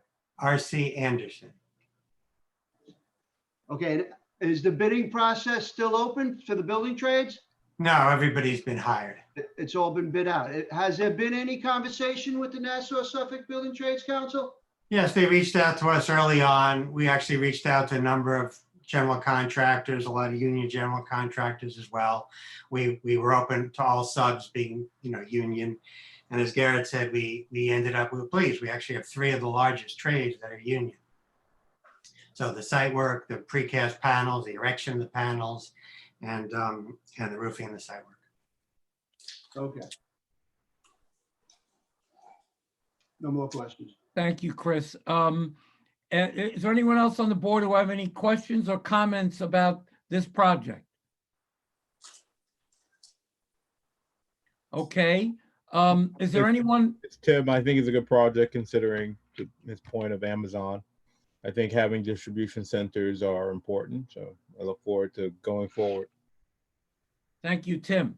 Any other board members have any questions or comments? Okay. Does anyone from the public wish to comment at this time? Again, I'd like to remind members of the public to use the raised hand option on your display if you choose to make comment. And at this point in time, from my view, Mr. Chairman, I don't see any raised hands. I'm just going to ask Catherine to confirm that from her view as well. I concur. You're free to proceed, Mr. Chairman. All right, so what we're going to vote on is a preliminary inducement resolution that will enable us to negotiate a final package with LEG and Home Depot. There will be a hearing and a further board meeting to discuss the finality of those negotiations and vote on the project at a future date. Do I hear a motion from a board member to adopt a preliminary inducement for this project? Chairman Kessel, it's Lewis Warren. I'll make a motion. Lewis, motion. Is there a second? I'll second it. Oh. All right. Tim Williams seconds it. Amy Flores thirds it. I will now take a vote. Richard Kessel, I vote aye. Amy Flores. Amy Flores, I vote yes. Anthony Simon. Yes. Lewis Warren. Yes.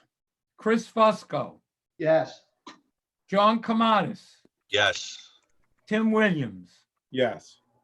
Thank you. So the preliminary inducement is adopted. We look forward to working with LEG and Home Depot as we move forward. Thank you very much. As do we. Thank you, Mr. Chairman. Thank you. Have a good evening. Thank You too, Garrett. Thank you.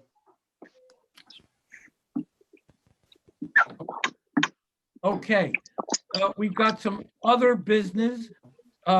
We have a consent resolution for Nassau Candy Distributors. I would ask Andrew to describe this consent resolution. Sure. So this is a consent resolution, and it is a little bit more than a simple consent because the board is also being asked to approve additional financial assistance. Nassau Candy is an existing client of the Nassau IDA, and they actually had an expansion project of their existing project approved and closed on in 2019. The current request is, in essence, a consent to the modification of the existing set of documents to permit the expansion of the project with a solar installation on the roof of the entire facility and increasing the sales and use tax benefit by about $90,000 to permit the acquisition of those project components. Because this is additional financial assistance, the board needs to approve it. Because it is under $100,000, there is no need to conduct a public hearing. And I think also applicant's counsel, Dan Deegan, is still on the call to the extent there are any specific questions about the solar installation itself. Yes, I am still here. And let me just point out to the board, I think people remember, but Nassau Candy is a great Nassau County business. They currently employ about 400 people. There's about 160,000 square foot building where they were putting a 20,000 square foot extension on it. They've come up with this potential opportunity to put a solar facility on their roof, but it cost about $2.2 million. And it's questionable financially whether or not it makes sense to do it. Obviously, the green energy angle is good for everybody's perspective, and we would say to the IDA that with the IDA's assistance, it would allow us to make the decision definitely to go forward and do the solar panel. It's really an extension of the existing sales tax exemption that we currently have. The building's actually, the expansion is actually under construction now, and so this would in effect just be a expansion of the existing sales tax exemption to add the solar panel to the potential, to the construction project. And if I understand it correctly, it would be an enhancement of the existing project, and it would also allow the company to make an additional investment in it. Yes, that's right. Thank you. Thanks, Dan. We appreciate that. Are there any questions on the part of the board? Any public comments on this solar agreement, sales tax exemption? There are none, Mr. Chairman. Thank you. Just to indicate, as someone who works and worked in the energy field at LIPA and the New York Power Authority, I think this is a great project. We know that we approved the expansion at Nassau Candy. It's a great company. The more solar we can encourage on Long Island, in Nassau, and in the state, the better off we're going to be, the cheaper electricity will be, and we will help contribute in a small way to the governor's goals of having emission-free, carbon-free energy in this state. I do also want to just thank PSEG and LIPA. We have been working with them on several projects. They've been very cooperative. I want to thank my good friend Dan Eichhorn, the head of PSEG Long Island, and Tom Falcone, the CEO of LIPA, for their dedication to solar energy. And most importantly, I want to thank Nassau Candy for looking forward and understanding how critically important and helpful solar energy can be to keep costs down, emissions down. I thank you, Nassau Candy, for doing this, and I'm fully supportive of it. I thank you. There's a resolution now for this solar roof sales tax exemption. I will make a motion to adopt. Is there a second? Anthony Simon seconds. Thank you, Anthony. I will now take a roll call vote. Richard Kessel votes aye. Now, I'm going to start at the other end. John Kamatis. Yes. Thank you. Chris Fusco. Yes. Tim Williams. Yes. Lewis Warren. Yes. Anthony Simon. Yes. Amy Flores. Yes. Thank you all. The vote is unanimous. I'll now go to the approval of minutes from our last meeting of April 7th, 2020. First, do I hear a motion to adopt the minutes? So moved, Anthony, Mr. Chairman. Okay, Chris Fusco. Anthony, you second? second, Anthony. Thank you. Are there any changes or additions to the April 7th minutes? Hearing none, I think we can do a voice vote. All those in favor indicate by saying aye. Aye. Aye. Are there any opposed? Are there any abstentions? Okay, we've adopted the minutes. Now, I want to go into the other resolutions we have. The first one is a resolution to authorize the joint engagement of Camoin Associates and Millennium Communications to develop a comprehensive economic development and marketing strategy. And I ask Harry if you'd like to explain this before we consider it.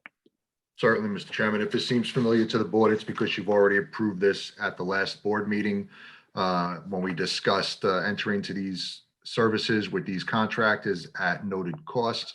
It was approved. As Tom Glasscock likes to tell me, this is for belt and suspenders. We noticed after reviewing the last board meeting that the resolution that was signed for this did not have the appropriate agreements attached. It actually had a prior economic impact study that Camoin did for us attached to the physical resolution. So this resolution, we're asking you to approve the same, but with the correct agreements attached for public records purposes. These agreements have been executed, so we're asking you to approve them nunc pro tunc. So exactly, the same, nothing's changed, same comments as prior meeting, just asking for your approval to this resolution. And I'll make a motion, Harry.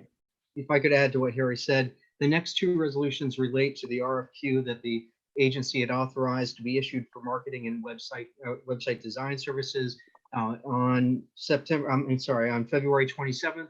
The agency authorized an approved list of vendors for these services. They include the two parties to the agreement, Camoin and Millennium, that Harry described, but also with regard to the next resolution, authorized engagement of ZE Communications for communication services as well. So the agency has considered these firms as effectively authorized agreements with these firms. At the prior meetings, the agreements were not quite ready yet. They were still being negotiated and discussed. They're now ready for authorization by the agency.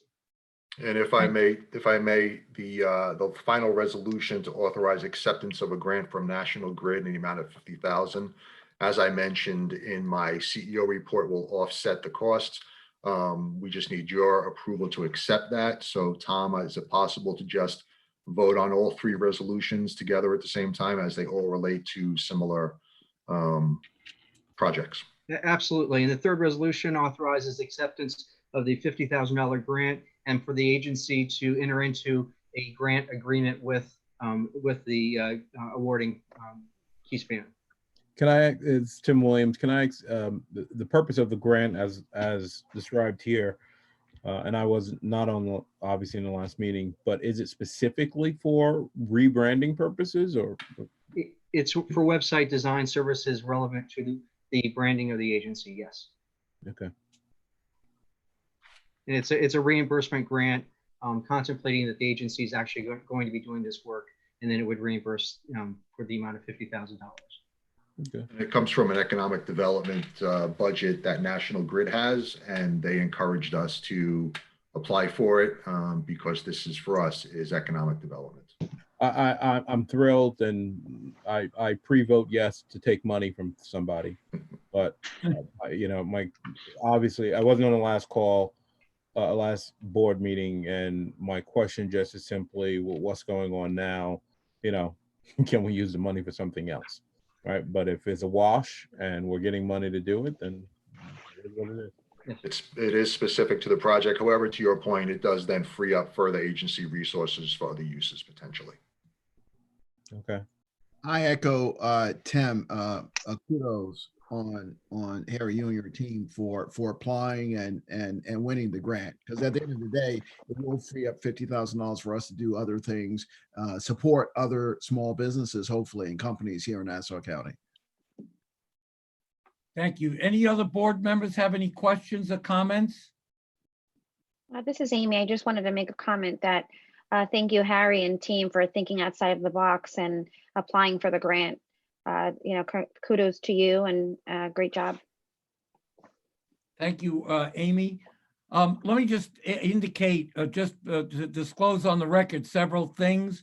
As to the agreement with Zimmerman Edelson, I've had a long-standing relationship with them professionally. Of course, I know Robert and Ron very well. Actually, a little known thing, I went to summer camp with Ron at Camp Oxford, Guilford, not in England, but in Guilford, New York, upstate, many, many years ago. But that's not why I'm saying it. But Zimmerman Edelson, now called ZE, they have rebranded themselves, have done a lot of work for me when I was chairman and CEO of the Long Island Power Authority. I think they did a great job. I see no reason to abstain on this. I just wanted to disclose that I have worked with them in the past.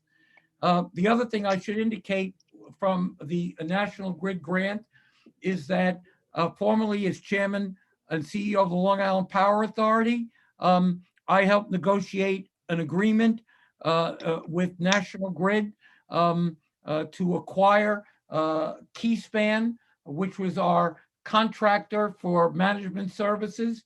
I worked very closely after that contract was approved. I worked very closely with National Grid.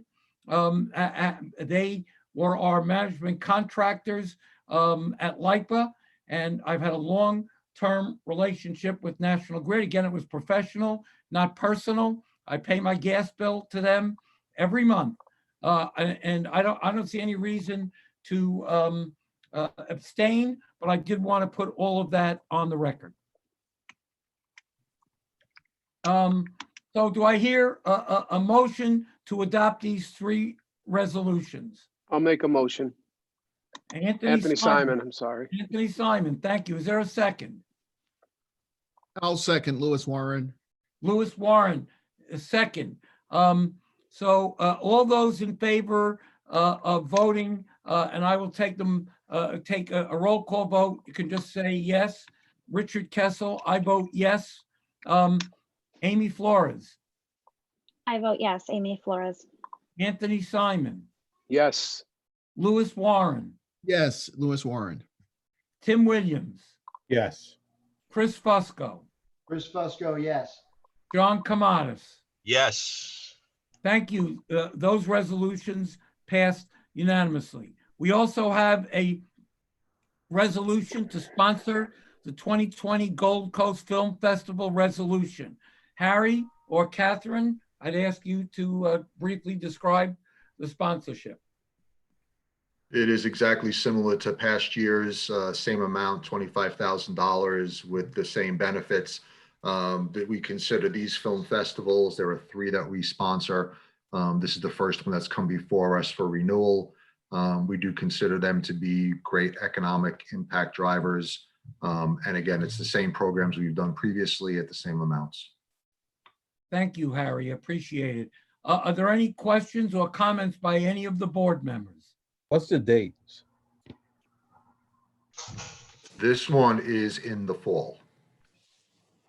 So, and just since we don't know what's going on, when do we have to write a check?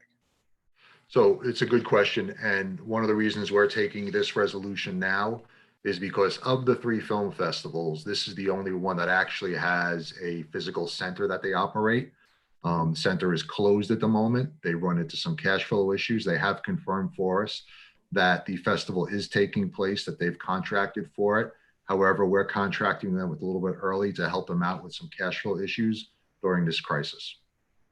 And just to add, the agreement it's really a year-round film festival, though it may be focused in certain times of year, and it contemplates 25 plus events, approximately 5,000 impressions where they're basically posting credit to the IDA, and so it does create a significant amount of visibility. On the other hand, they are requesting and asking for this assistance, particularly at this time from the IDA. Yeah, I'm familiar with it. Visibility, candidly, just being honest, will mean nothing if they don't have it. Yeah, absolutely. I just wanted to add also, they have moved a lot of their platforms to be virtual. So they're teaching and doing arts virtually, as well as providing films and shorts for free virtually to families while they're home. I listen, I want to be, helpful, especially to nonprofits who are going to suffer through a very painful 2 years, because corporate sponsorship is going to be very, very hard, because companies are going to, that's the first thing they're going to look to cut back on, is their philanthropic, and it's going to be difficult. However, we still owe the responsibility to the residents to make sure that we are giving money to something that can happen, because I assume there is no recapture provision in the event that circumstances clearly beyond their control would predict that it get canceled. Mm-hmm. Those are valid comments, Mr. Williams. I will tell you that they approached the chairman and I and asked us to double our contribution for this year, which we declined. However, we felt one of the things we could do to make sure that they continue to provide the services that they do to the community and residents was to enter into agreement now so they can get a little bit of cash flow out of the existing agreement today. I'd be in favor, because I think film festivals are such a tremendous economic boon for the county. I'd support an increase in giving it to them. I only question the time and the responsibility of us giving it now. I mean, there are any number of nonprofit organizations that are feeling pain right now. And while we need to make sure we are encouraging continued growth, making sure that we're going to be open for business, as Richie said earlier, is at the same time, is it smart for us to do this?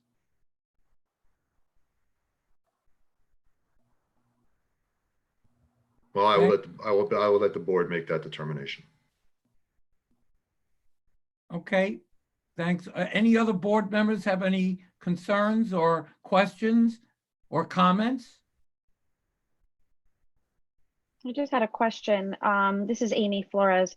As we don't know of the future and what the future holds, if the film festival does not happen in October, is there anything that they have mentioned in regards to that?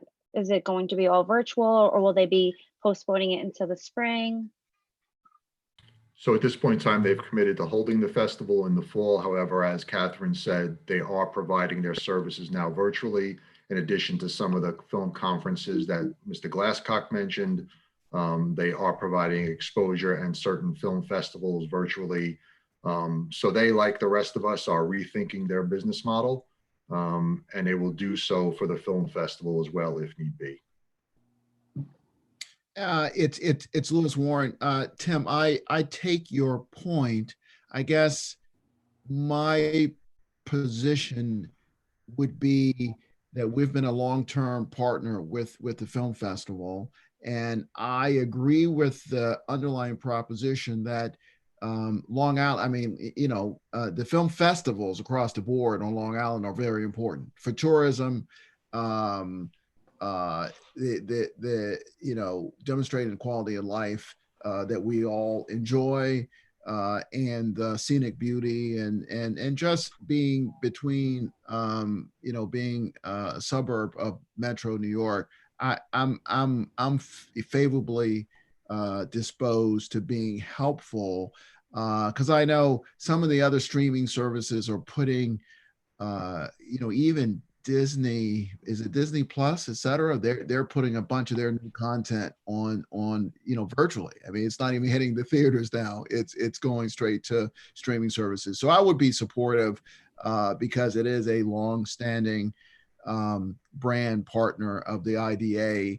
And I know when I see Disney and other things, I see the impressions and see the co-advertising with that as well. So I would be supportive of us.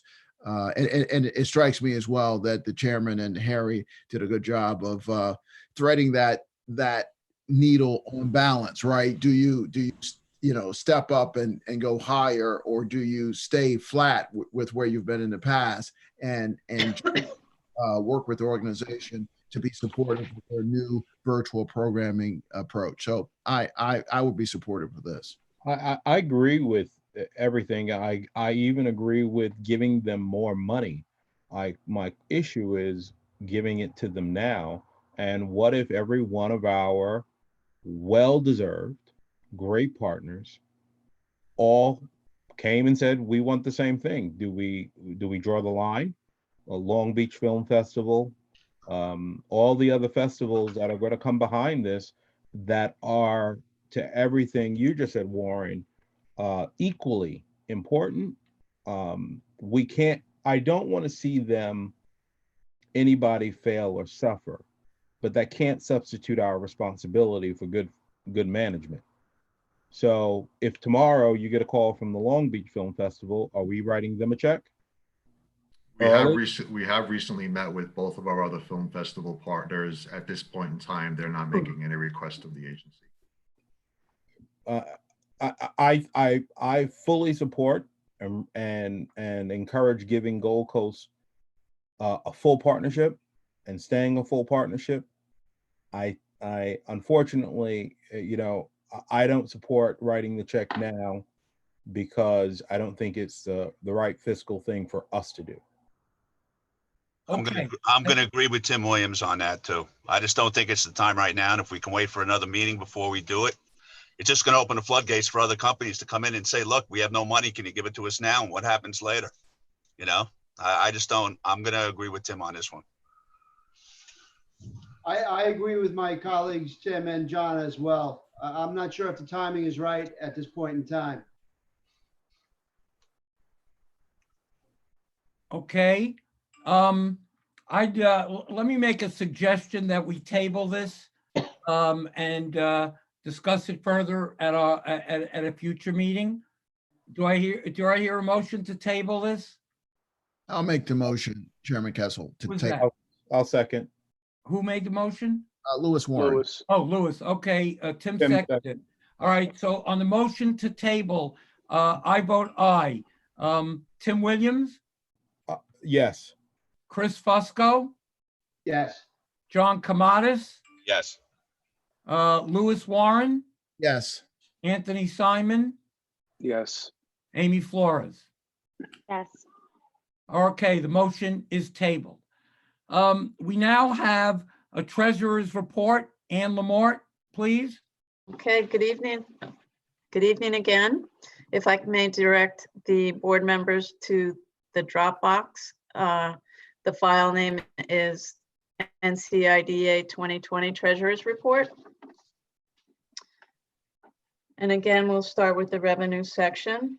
And as you can see, as of now, the IDA has not recognized any closing fee income to date.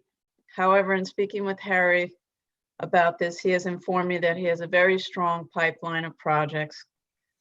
And he will keep us up to date with the project progress. As far as the revenues, the expenses are within budget. Admin fees include the interim CFO fees. Office supplies and equipment include the purchase of services, products, and training for the streaming of our board meetings.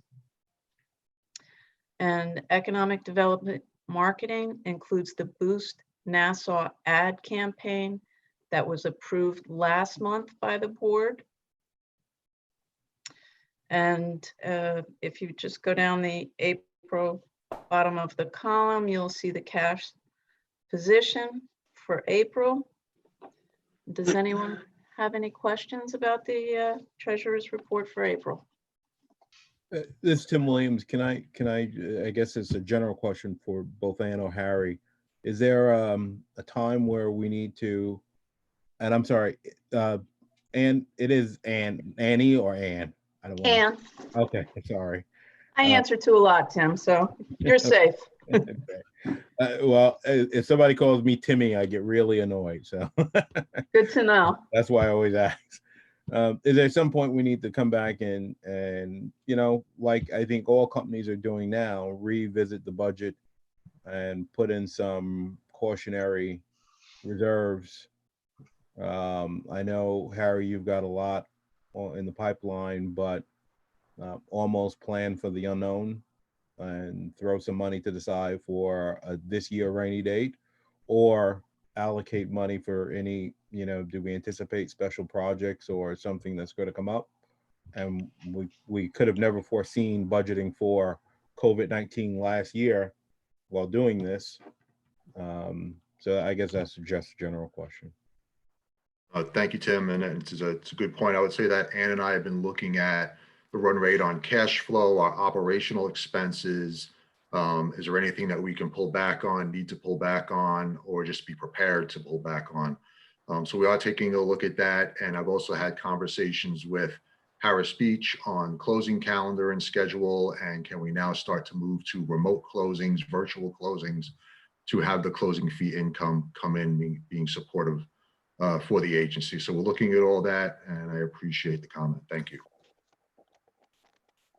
And just to supplement that, Tim, there are a number of projects, large-scale projects that we have approved already in the final stage that haven't closed, primarily due to local permitting or zoning issues or final approvals. I mean, most of the work has been done, and one of the things that I indicated to Harry and our staff is considering the situation that we're in, if the IDA can be helpful in these 2 or 3 projects that we've already approved in expediting local approvals, we could do that. I personally have no problem calling a town supervisor or another elected official to urge them to expedite whatever final approvals need to be done, so we can close on these projects, and more importantly, get them built so we can get our union friends out there working on them this summer and fall. So I think you do bring out a good point. And I think, it's not something we normally do, but I think in these times, if we can be helpful in pushing the final local approvals on some of these projects, we're going to do that. Richie, I agree. I think probably the single biggest hurdle that you can be helpful in eliminating is those final approvals, the marshals, the building this, the Exactly. that. I think that is, even the people I talk to, they are at wit's end, and if they could just get over the hurdle, we could, whether it be our project or other projects. And I think it's not just our projects. I think it's all, because those projects need to get open to create jobs and to get things going again. So, yeah, no, I totally agree. In fact, I did discuss this with Harris Beach, our transaction counsel, and I'm going to work with them and Harry, and we are going to try to get some of these projects their final approvals and get them going. It's in everyone's best interest to do that, especially now. And I think we have good relationships with the supervisors and some of the village mayors, and we're going to use them. I fully agree with that, and we're going to work on that. Now, first of all, is there any other business that anyone on the board or would like to bring up at this time? Mr. Okay, Chairman, well- just on the treasurer's report, to answer the question, we do look at the agency fees of all the outstanding projects waiting to close. And fees to the agency on a number of those projects are quite substantial. So to your point, the better we can do to close, the better we can do to support. Yes, thank you, Harry. And of course, it's also important to point that we have several very significant projects that are pending hearings and final approvals as well. And that will also enhance our cash position going forward. Also, one final comment, and well, actually two. One, I am hopeful that if not at our next meeting, that the one after that, that we will be able to meet in person. We have to continue business. We have to conduct business under these circumstances. And I'm very proud of the IDA, our board and our staff for moving some major projects forward, like the Super Block in Long Beach, like 1-800-Flowers, like Home Depot. But there's nothing better than doing this in person. I wish that we could all be together as colleagues. I wish that some of the people who have positions from the public on these projects, that we could see them as well. But considering the situation that we're in, that we really can't hold in-person public hearings or meetings at this time, I think the conduct, the ability for the public to participate is very well respected. I really appreciate that very much. Before we adjourn, our next, just so you know, we went off a little bit schedule from our normal meetings. We didn't have a meeting in March, so we had kind of the March meeting in early April. And we felt that there was enough business so that we would schedule tonight's meeting as part of our schedule to keep projects moving. Our next regularly scheduled meeting is on May 28th, and I plan, absent an extraordinary situation, to go back to our regular schedule, hold our May 28th meeting, and then going forward, sticking to our regularly published schedule. So our next meeting for both LEAC and the IDA will be May 28th, Thursday night, 3 weeks from tonight at 6:30. With that, I hope everyone stays safe, healthy, and well. And I ask for a motion to adjourn. I'm Tim Williams. I make a motion to adjourn. Thank you. Is there a second? Anthony Simon. Thank you, Anthony. We can do a voice vote on this. All those in favor indicate by saying aye. Aye. Aye. Any opposed? Any abstentions? We are adjourned. Have a good evening and stay safe and stay healthy. Thank you, everyone. Bye, everyone. Thank you. You too. Thank you. Good night. Ladies and gentlemen, this concludes this meeting of the Board of Directors of the Nassau County IDA. The time is now 8:53. We thank you for joining us tonight and wish you a good evening. Thank you.